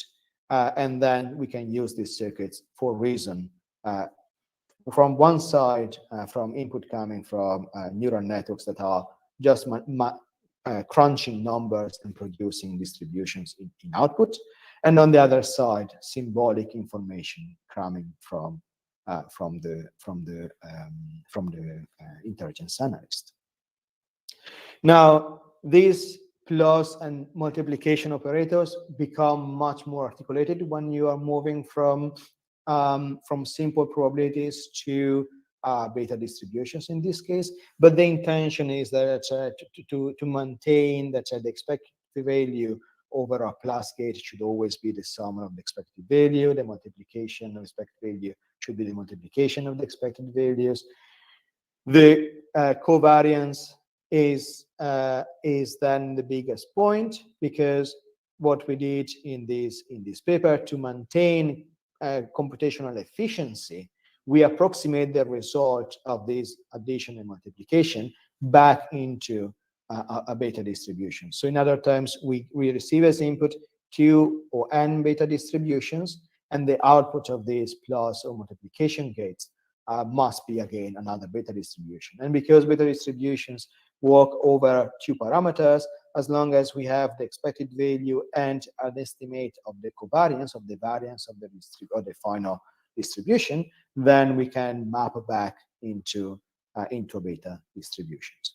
And we went beyond traditional probabilistic circuits by considering also conditioning operators. So when you have evidence that something is the case, and that requires a division of probabilities, or in this case, a division of conditioned of distribution of probabilities that have covariances informations between them. So just to give you an example, in the simple circuit that I showed you before, in the gold line would be the real distribution of the result that has been derived using a Monte Carlo approximation, and in blue instead is the result of our approximation that is remapping each step of the process back into a beta distribution. And the difference in terms of time is remarkable between our approach and the Monte Carlo. Essentially, our approach is using just a standard addition multiplication, albeit is more memory intensive, because we need to keep in memory the covariance matrix over all the possible variable of input. But also if we are correlating our results with the golden standard, with the actual results, then our approach is very close to the real results, while a Monte Carlo will require a substantial number of iterations before converge as close as possible to the golden standard. So these uncertainty awareness methods are here, are existing. We already are employing them for supporting data processing and data manipulation of cyber threat intelligence. And in this way, the idea is that to use AI for supporting the detection mostly of some cyber criminal operating on an infrastructure.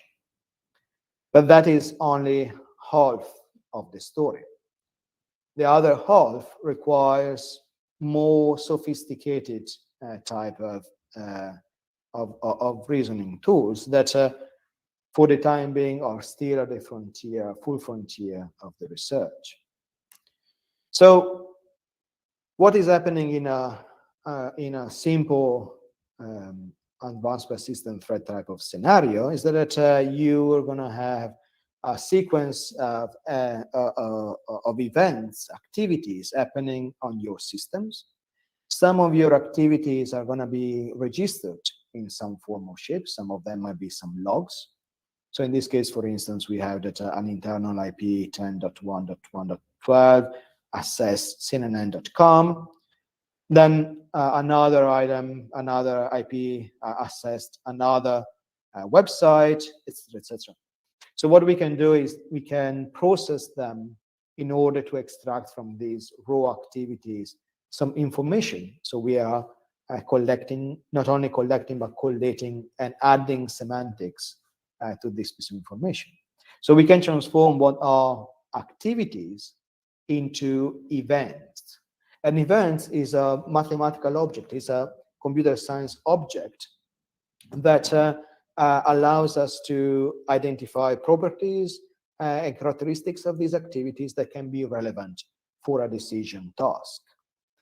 And not only we can do this processing that is relatively trivial, but what we want to do is to link these events together, both in terms of relationship of causation, and that is to answer the question of your colleague in the chat before. This is one of the characteristics of difference in cyber threat intelligence analysis. We must identify whether something has been caused by something else, and why, for instance, we are saying that E2 and E4 are linked together. Well, if you're looking at what the activities were, was that in 10.1.1.23 sent an HTTP request get to this website, and within a certain time distance, it also asked for another file to be downloaded. Now, it is possible that this is not the cause for this one. Maybe it opened independent 2 tabs on his or her web browser. But if we, for instance, look at, if we could also inspect this website and we can find, for instance, inside this URL, then we could have a definitive argument that this is a causation type of activity. And perhaps what we can do is that, we get this executable, we download it, and after we download it, we analyze it, for instance, with the type of tool that I described to you in the demonstration activity on the Jupyter notebook, and we associate also a probability, not just a probability, but a probability and a confidence using the code that is very similar to the one I listed before. That is mapping the space of the possible opinions into confidence on the assessment and probabilities behind. So there is a causation here, yes, because we just analyze ourselves. So all of this is linked inside our domain, is fully under our observation and control. So we can definitely check whether something has been caused here or not.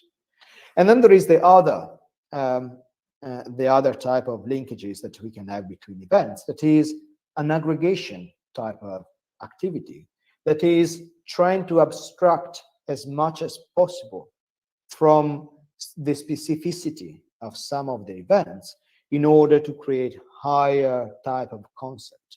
And in specific case, we created a higher type of concept that is named advanced persistent threat delivery. So we are assuming, we are inferring that from this type of behavior, we are detecting the delivery of a specific type of malware. Pay attention that if we were just doing it from the fact that there is a Trojan, yes, it could have been a detection of the delivery at this stage with just this simple event, but without the tracking back of all the causal links, we would have lost important pieces of information that are vital for the analysis of the incident, because this is just the last bit of a case of a chain of events that started when the standard 1.1.23 clicked on this link that most likely is a phishing type of link.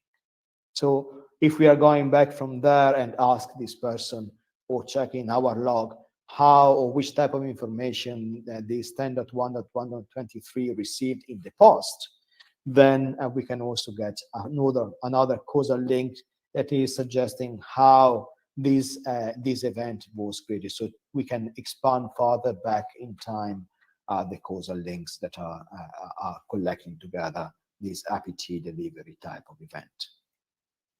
So what we did in two pieces of research that I supervise or contribute to co-supervise, run by my PhD student Mark Raj Villamala in Cardiff and Qian Wei Xing in UCLA, was to do this analysis, more complex type of analysis of complex events happening across time, using both the advantages of neural networks and the advantages of symbolic approaches for reasoning about the output of these neural networks, and training all of these in an end-to-end fashion. So in other terms, we had as input a data stream, and we know when a complex event was beginning and ending. That because a human look at, for instance, CCTVs or look at logs, and thanks to some other processing or using some analytical tools, identifying where something might have happened as the first instance of a chain of events and when that lasts. Now, all of this is noisy, so there are other things happening in the data streams that are not linked with what we want or what we are looking after, and that's absolutely fine. We can manage in part at least the noise involved. So in one case, we used very much similar techniques to what I described before when I was referring to the knowledge compilation. So the symbolic bit was a circuit very similar to this one. And because we have a circuit, then we can propagate back the loss function, in particular the gradient of the loss function, back to the input of a neural network that then can we use just a standard gradient descent for training. Now, this is what is not research that I contributed. That is the Prolog, that is a system that a co-author of this paper with Mark Raj Villamala contribute to create. What we did is to expand that one in order to handle time and complex event processing. But then there is also another option. If we want to stay just in the neural world, so to have the neural network as a universal machinery, both for processing and extracting features automatically from raw data streams, and also for reasoning, what we can do is to recompile the result of the compilation from the knowledge into a neural machine, and using standard techniques that takes the name of teacher-learner type of approaches, where the symbolic reasoner generates examples, input and output examples, because we have full control of the symbols there. And then we can use this set of inputs and outputs for training an approximation model in the neural world. So we can have a neural network that approximates in end-to-end fashion this logical layer.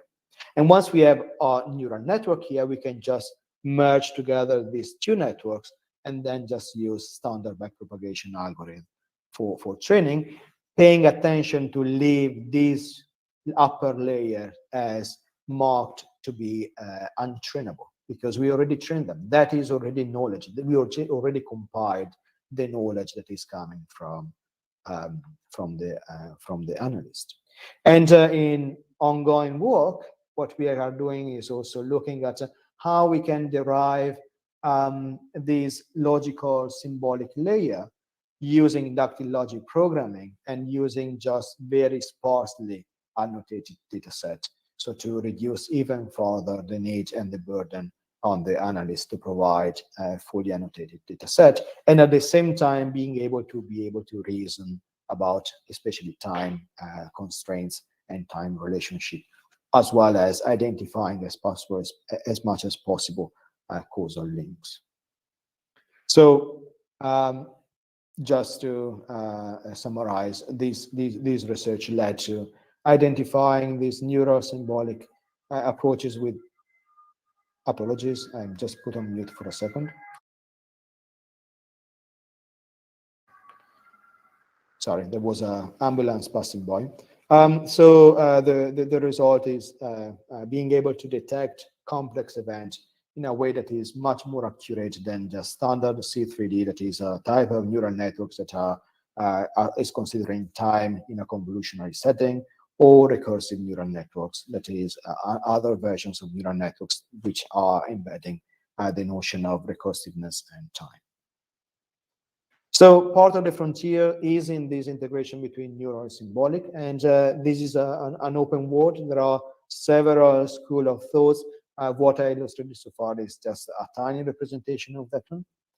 And then there is also the other aspect that is more the strategic type of reasoning, because if you remember the process of cyber threat intelligence analysis is the analyst is not just requested to provide insight on the situation, so to provide some understanding of what is happening, but also foresight, or trying to predict what the attacker would do, and in that way then helping, supporting a decision to be taken to counteract this attacker. But how we can decide that one? Because when we are operating an action, whether that is a deny, whether that is a disrupt, there is the possibility that that is revealing information to the attacker, because the attacker is running their own counterintelligence activities. The attacker is running his own intelligence approaches for understanding as much as they can of us, and counterintelligence as well. So we also need to operate our own counterintelligence in order to reveal as little as possible of the information behind. So what is happening is that by merging together information coming from neural network and the symbolic manipulation, we are creating a knowledge base of information and knowledge that is identifying the situation and providing a clear picture of what is happening. So let's suppose that in the example we were having before here, okay, we identify perhaps the situation because we identify the weapon as a malware. And the reason why we identify that one is because we created our own private data set. We are a research firm. We create our own private data set that is identifying this one as a malware because we already explore, I don't know, the dark web. We already identified that there were some malware or some idea of modifying some code for some exploit. And we created our own private data set that is not released to the public, okay? So if we stop, or if we are stopping this delivery at this stage, then, and clearly the attacker knows that we receive that, then that is going to be the problem that the attacker. We know that we have superior capabilities with respect to the research community, and we know that this payload, that this malicious payload, is indeed a private a malware, and that is linked to the fact that we developed our own private data set. But if instead we identify a coherent alternative explanation on why that has been the case that the malware did not operate correctly, there is maybe we need to find a coherent alternative. And perhaps it is the case that this issue that was the fact that our employee clicked on the wrong link that was a phishing link, that this is associated with another data set that in this specific case is a public data set. So because our employee clicked on that phishing website, and we know that is a phishing website because of research that is openly available on the web, then it is reasonable to believe that we quarantined the executable that was downloaded. We run it on a sandpage that, and then we identify that one as a malware. So there are alternative explanations to cover up for the presence of this private data set. And all of this takes the name of control query evaluation. So starting from a database like this one, identifying whether doing an action or, in this case, revealing a piece of information, notably the fact that this has been identified as an APT delivery, and that is a piece of information that the attacker will know from the moment that he or she will not receive a command and control link after delivering the payload. So the attacker will know we detected or we mitigated in some form. So this is going to be revealed to the attacker. Now, the question is whether there are at least multiple paths to explain it without revealing our private data set. And there is one. There is the fact that this delivery could have been detected at the level of the event geo, so at the level of this delivery, of this click on the phishing website. And this is linked to a public data set that is unrelated to our private data set. So to conclude this overview on how artificial intelligence tools and systems can help and support cyber threat intelligence, we started from the notion and the concept of cybersecurity in a very practical term that is very much linked to the presence of an attacker, and we analyze what are the abilities and the capabilities of the attacker, and when in particular we look at the cyber threat cyber kill chain as a model for identifying what could be the action an attacker would do across the delivery and the implementation of an attack. And because of that one, it becomes evident that intelligence is paramount, both to analyze what happened in the past, to understand what is happening right now, insight in the situation, and to predict what could happen in the future, foresight of future situation. And we look at how this is a complex process involving steps that are manipulating data, yes, but also involve understanding of the situation and hypothesis-driven research. AI helps here, and AI helps a lot in this bottom left part. And with the neurosymbolic approaches, we are pushing as much as we can towards this data analysis and hypothesis generation world. But the attackers are not idle. They are operating their own counterintelligence, their own intelligence, and they do advanced methodologies, even more advanced than most of the commercially available products are right now.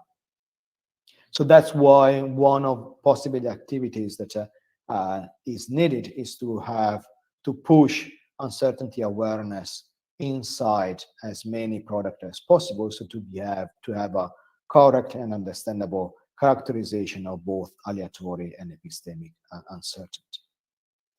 And we saw that that works in a control experiment that works in identifying implicit distribution of data, that works for anomaly detection. But that is not enough if we want to support, fully support the application of artificial intelligence, cyber threat intelligence, because we need to take definitely always in consideration the concept of time, causation, and with these two, trying to lift our knowledge from the understanding of events to the understanding of complex events happening in time. And just as a note, albeit I just described here level 0 and level 1 as events and complex events, that is just the beginning of levels of complex events. So complex event is not just one step. This is a recursive, aggregates is a recursive predicate. You can aggregate over complex event, getting to the second level, third level, and getting more abstract as you progress.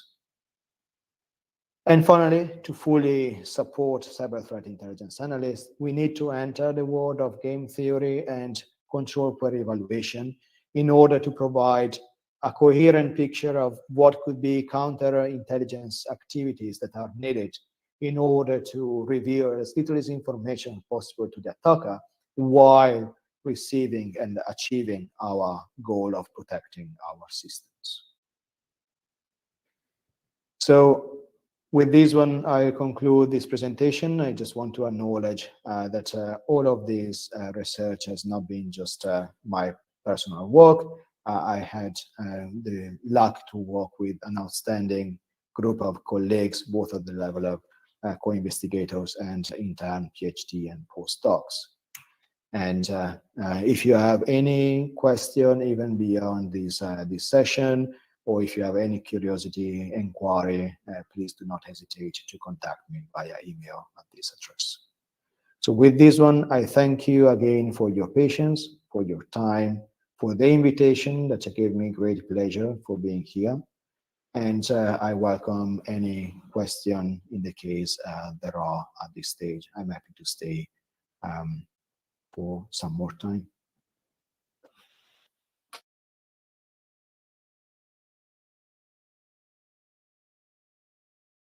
So there is a question in the chat. I'm gonna read it aloud just in case somebody is not able to read it. So today we are seeing that world is facing some serious cyber attacks, like the cyber attack in the United Nations in April 2021, targeting users and store their credentials. So sir, my question is, we have some advanced level of technology, some advanced level of software is there. We are also using AI machine learning, so still why cyber attackers are doing attacks on our system or software, and how they are finding holes in the system or software. So the answer is, that is an extremely interesting question and very pertinent. And the answer is not easy, because the answer is not purely technical. The answer is a combination of technology, society, and the complexity of the world. Just think about the example I gave you slightly before of an advanced persistent threat delivery.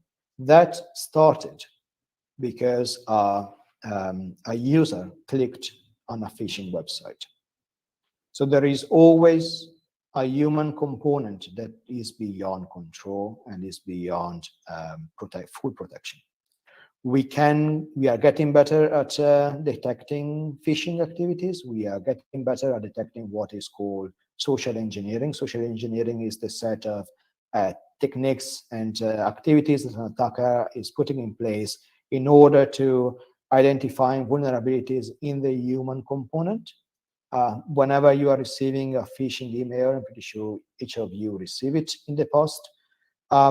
That is an example of phishing of social engineering, but that is just one of them, one simple example. You can have phishing that is specifically designed for you. So I might receive an email with my name, with reference to my previous work, and for instance, maybe with the name of my director of the department. That happened because that is creating more targeted thing. Now, once you are considering the human element in this entire ecosystem, it becomes extremely difficult to annihilate all the possible problems and opportunities for an attacker to enter. But then there is the entire other technical answer to this question.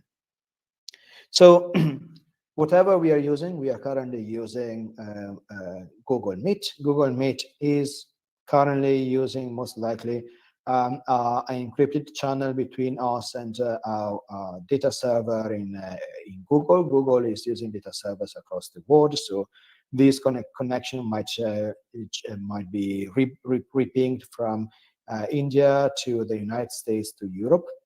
We are using code that is embedded in a web browser. So we are now using most likely some JavaScript code that is running over a web browser interface, in my case, Google Chrome, that is written in an interpreted language, most likely, that is then compiled and run on libraries, that is running on operating systems that are using other compiled code. So even if you're using Python, even if you're using a high-level programming language, you are relying on layers of abstractions that are linking back to an hardware structure below. So here there are two problems.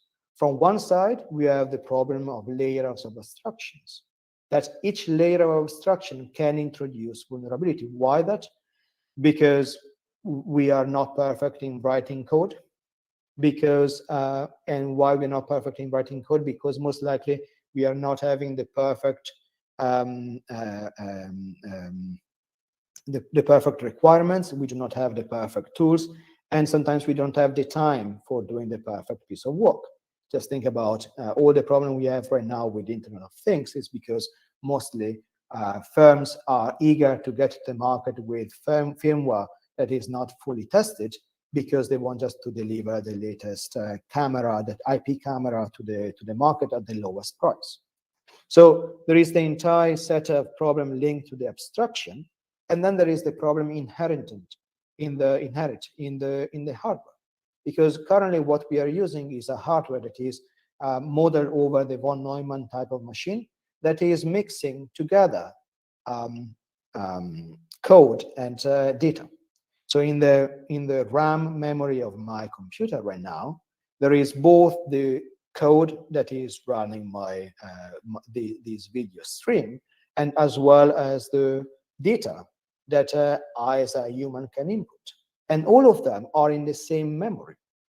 So there is no boundary between accessing one memory and the other. There is no physical boundary. There are layers of boundaries imposed by the operating system, etc. But there is still the possibility to bypass them because of the other problem, the complexity of an abstraction. So that I just described is at the basis of most of the attacks based on Stack Overflow, which are most of the problems that we are having right now, since ever actually, in terms of malware vulnerabilities associated with software. So in brief, the answer to this question is why cyber attacks why there are finding holes in system or software is because we are using hardware systems that are inherently flawed, insecure, because the von Neumann architecture was never designed for security. We are often using protocols and systems that were never inherently designed for security. Internet was not designed with security in mind. HTTPS was added. IPsec was added because Internet was designed with a different goal in mind. And there is the entire human aspect that is impossible to answer. Coming to the first question, why cyber attackers are doing attacks on our system of software? I think I discussed it briefly in the presentation, but it's generally coming down to money or information, or retaliation if you are talking about cyber warfare, so in other terms, projection of power in some form or shape. Now, money is most likely in an aspect of human society that is impossible to modify, I suppose. Information and power are most likely connected together, because often information is power, and projection of power might be about getting information or modifying something that is happening on an adversary. And once again, game of powers is another inherent activity in human society. So I'm afraid that it is impossible to avoid cyber attackers doing attacks on our system and software. And as long as we are using the type of hardware we are using, is impossible to have perfect security. Well, actually, the perfect security exists. Take your laptop, bring them to the basement, unplug it from electric power and network power and network connectivity, put concrete on top, solidify. That is a secure system, but is not usable. Thanks for your question.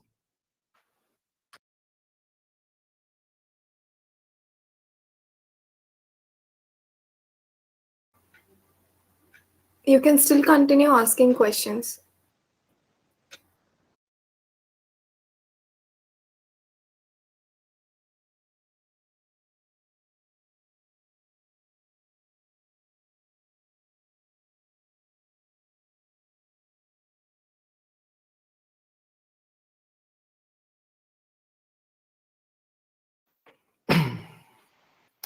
So there is another question. What are some of the things we can do to make sure our information is secure? May I ask a little more of information? So are we talking about, are you an end user? Are we talking about system administration? So can you specify that one? Otherwise, the answer is going to be very generic.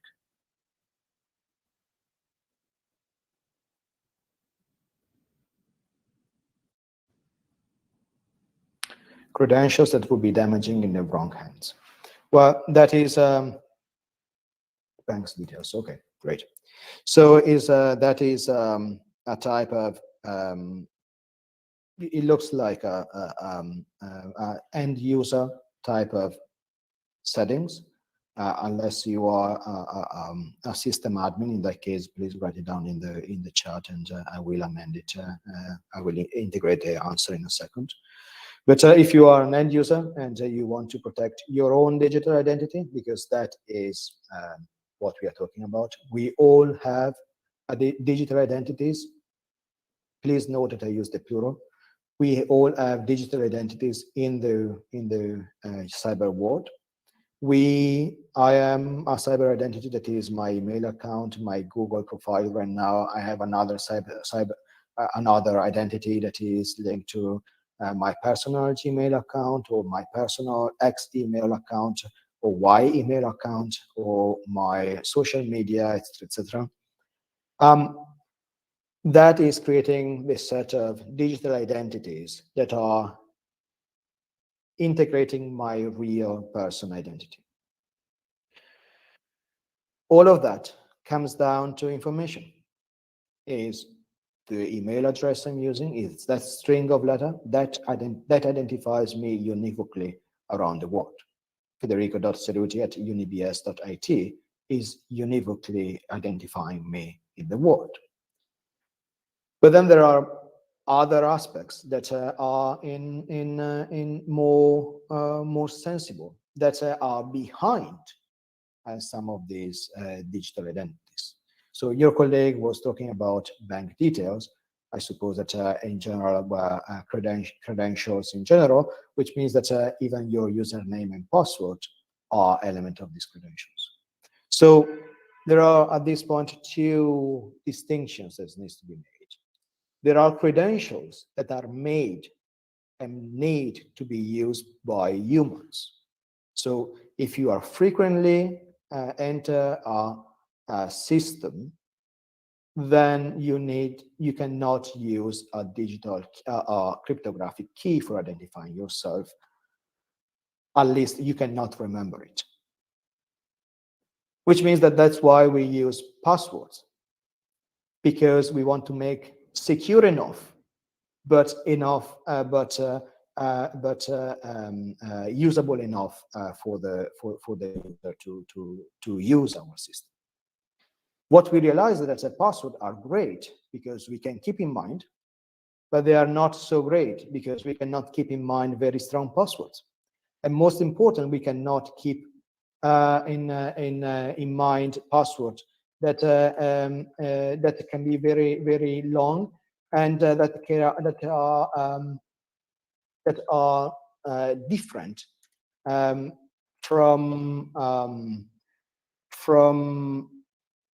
one website to the other. Now, what can we do? Concretely, steps that each of us must do: encrypt your hardware, encrypt your hard drive. That is the first one. If you are losing your laptop most likely has your entire life in it, your entire digital identities in it. Inside this layer of encryption, encrypt further your password and username. So use tools like Keep-A-Six or some other password reminder so that you can generate random password for each of the website and then use different random password by just opening your password reminder and copying the password from the different website. Now, the question is how you encrypt your password reminder. You can use either use a very strong password or you can use an encryption key. Now, encryption keys can come either in form of files. So you can put your encryption key in a USB stick and then use that file for open your password reminder. Or there are digital keys that are embedded in hardware. So you can just, but that requires that your software is dialoguing with that digital key. Now, the digital key is actually very useful, and I would recommend that one because that is linking us to the last element of protection that you can put in place, technological protection you can put in place, that is operate on third authentications for all the website. So Gmail allows you to use digital key, GitHub is allowing you to use digital keys in addition to your username and password. So having a third authentication method is nowadays what I would recommend everybody to do for at least what is important for you to protect. Then if there is a forum that doesn't have a third-party authentication and that is just you're using just for communicating, using your nicknames, your interest in cars or other amenities, then that's fine to just use username and password. But the question here was about something more serious like bank details. Now there is then the other aspect linked on non-technical aspects of protection. Do not post your information on social media. That would be the first recommendation. If somebody is asking you to deliver some piece of information for you, ask always why you should give them, for which purpose, and whether that is necessary. So that's why, for instance, in the European Commission created the GDPR, the Generative Data Protection Regulation, where one of the principles is that data minimization. If somebody is asking you for your date of birth, and that is not necessary for undergoing the service you're asking this other party, then that might not be that should not be requested. That it might be a suspicious type of activity. Now, not everybody in the world adheres to the principle of data minimization, so there is going to be always a trade-off between revealing information enough for getting things done and protecting as much as possible your digital identities. But being conscious that every single time you are posting something on social media, every single time you are revealing some piece of information, as in innocuous, it could be like your date of birth, that might be the beginning of a digital theft. And just for finally commenting on that one, there has been report of robberies in the UK because some of the people were just posting Instagram pictures with GPS-enabled location, showing that they were in a vacation during a specific time. And before they posted images on a public available Instagram profile, posting pictures of their home with GPS location and information also on where the alarm system was, and other really useful piece of information. So open source intelligence is what attackers would do every day to damage you. So then there are a few other questions. I hope that I answer these previous questions. If not, please drop a message in the chat. What is the right way or roadmap for career in AI-based cybersecurity?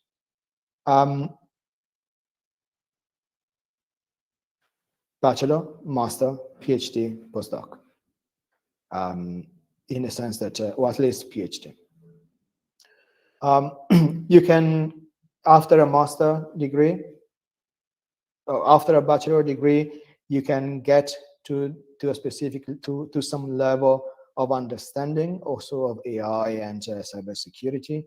But you need to expand your knowledge of what is available in the set of tools of AI, because if you just know, I don't know, Keras and machine learning tools, then for you all the problem will be solved with more data. Because if you know, if you just have a number, all the problems in the world for you will be a nail. You have this tool, you just try to fit the tool with the problem. The reality is that the situation is much more complex, and different tools will be needed for different aspects of the cybersecurity. So that's why getting at least the level of master is needed for having a broader view of what is available for the tools available for the cybersecurity.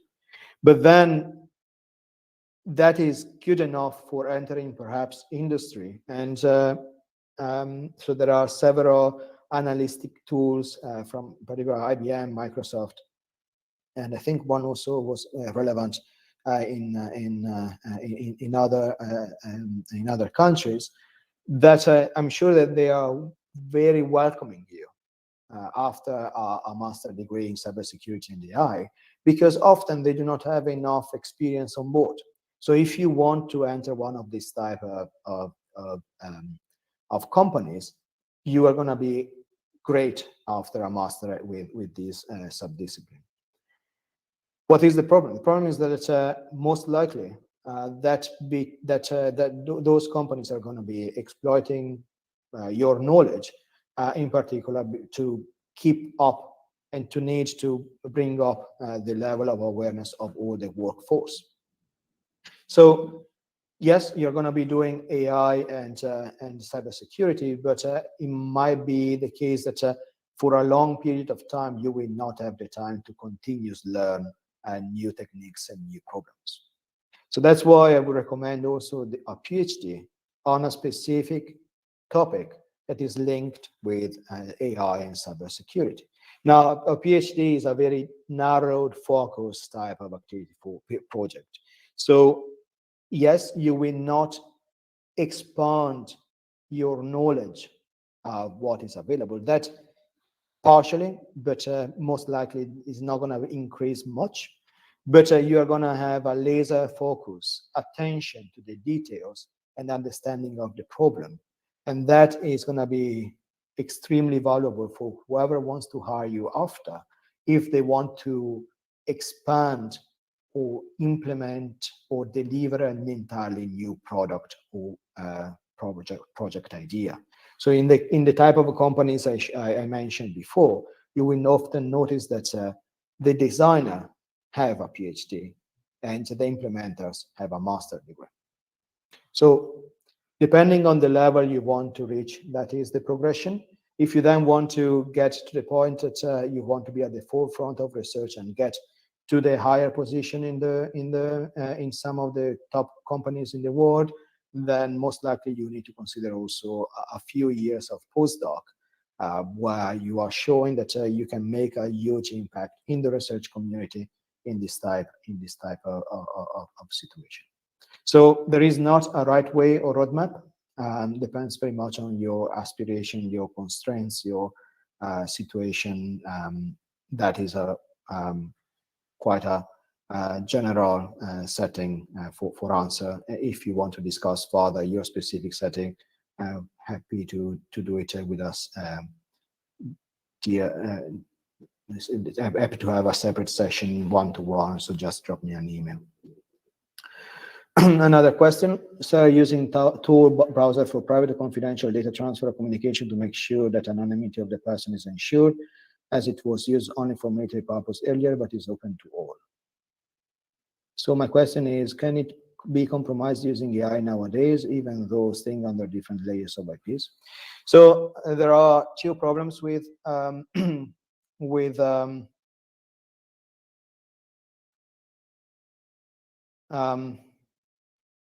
Tor. So Tor, and for whom it doesn't know, Tor is a way to anonymize your communication, where you are adding layers to your communication. So in other terms, if I want to communicate to www.google.com, what my Tor browser would do is to contact a server let's say in the UK, a server in Hungary, a server in Greece, and then the last server in Greece will go to www.google.com. And what is happening is that I'm telling my browser tells this path of communication. And this path, this communication is encrypted. So I'm telling the first server in the UK, and I'm encrypting the information for the server in the UK, saying, what is the next step? And the server in the UK knows that the next step is in Hungary, but it doesn't know anything after, because the information is then encrypted with the key of Hungary. Now, when the packet arrives in Hungary, then Hungary decrypts the packet, but it just receives that it knows that it was from the UK. And as long as the UK does not reveal that it was from me, then it doesn't know where it was from. And Hungary knows it was from the UK. It knows it needs to go to Greece, and it's just pushing. But it doesn't know. Hungary doesn't know where it will go after, because only Greece will know after they unencrypt the package. So as long as there is at least one trusted element in the chain, and that is mathematically proven, you are ensured that this protocol will guarantee you anonymity, in theory. But the point is, once again, perfect security doesn't exist, and everything depends on the amount of resources an attacker would put in place. So as long there might be problems in the implementation or in the amount of information available. So if one of the aspects very important in this process is that packets should be forwarded with random delays. Because the idea is that if I observe the flow of input and the flow of output from one of the Tor nodes, I cannot correlate them. But we know that there is no perfect randomness, and we know that there might be a problem in implementation. So that is one of the first elements that can be used for de-anonymizing elements of communication in Tor information. And then there is the problem of eventual the problem of misconfiguration inside the browser, and misconfiguration inside the process of forwarding. So just for instance, if I want to use www.google.com as a target for my Tor communication using my Tor browser, but my DNS request for knowing what is the IP address that I'm going to use is in clear web, then an attacker observing what is my flow of information, then can decide, then can correlate what is one action from my Tor browser with a request in the clear web of the DNS information of the A record of www.google.com. Finally, then there is also the process of identity profiling. So if I'm the recipient of a piece of information coming from somewhere in the world, or if I am a man in the middle of some communication, I can always try to aggregate information to identify some characteristics of the source of information or what is happening in the medium. So for instance, there has been research published by colleagues in the University of Edinburgh that they were considering the aggregation of data on mobile networks, encrypted data, purely encrypted data, but just because they were using statistical method of analysis, and in particular, very good uncertainty estimation, then they could identify where some flows of information were linked to some specific services. And once you had this service, you can also understand more about from the behavior. So you could identify whether somebody was shifting from Netflix to YouTube, and that might give you an idea of the type of behavior behind versus somebody using betting website or other apps in this direction. And all of that was fully encrypted. There were no information, not even on the DNS aspects. But just because of the frequency of information passing by, you can reveal a lot of the behavior behind. So in other terms, statistics works, and most likely is gonna be able to identify some of your characteristics given the load of information that is available out there. What are your views on Pegasus software? So is a software that is being installed on mobile applications. I'm not going to discuss politics in this forum. Is very effective malware. There are a few cryptographic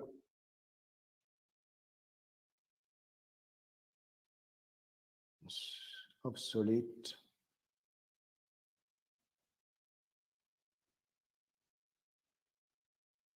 Oh, sorry. There are a few.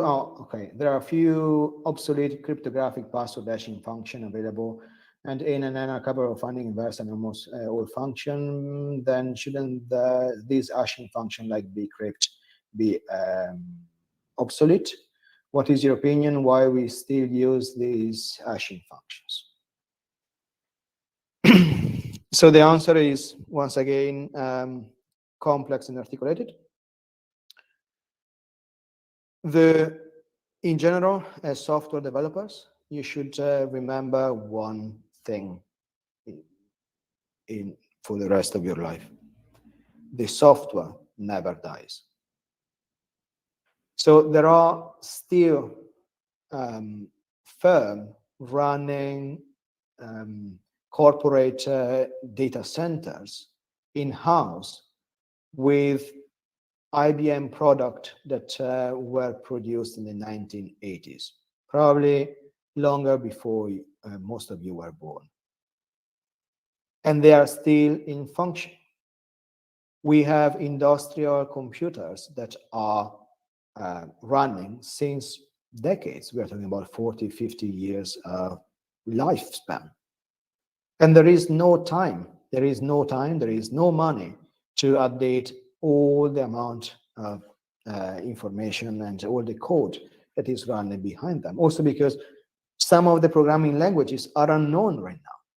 So there was a curious anecdote that I think that the Chicago municipality asked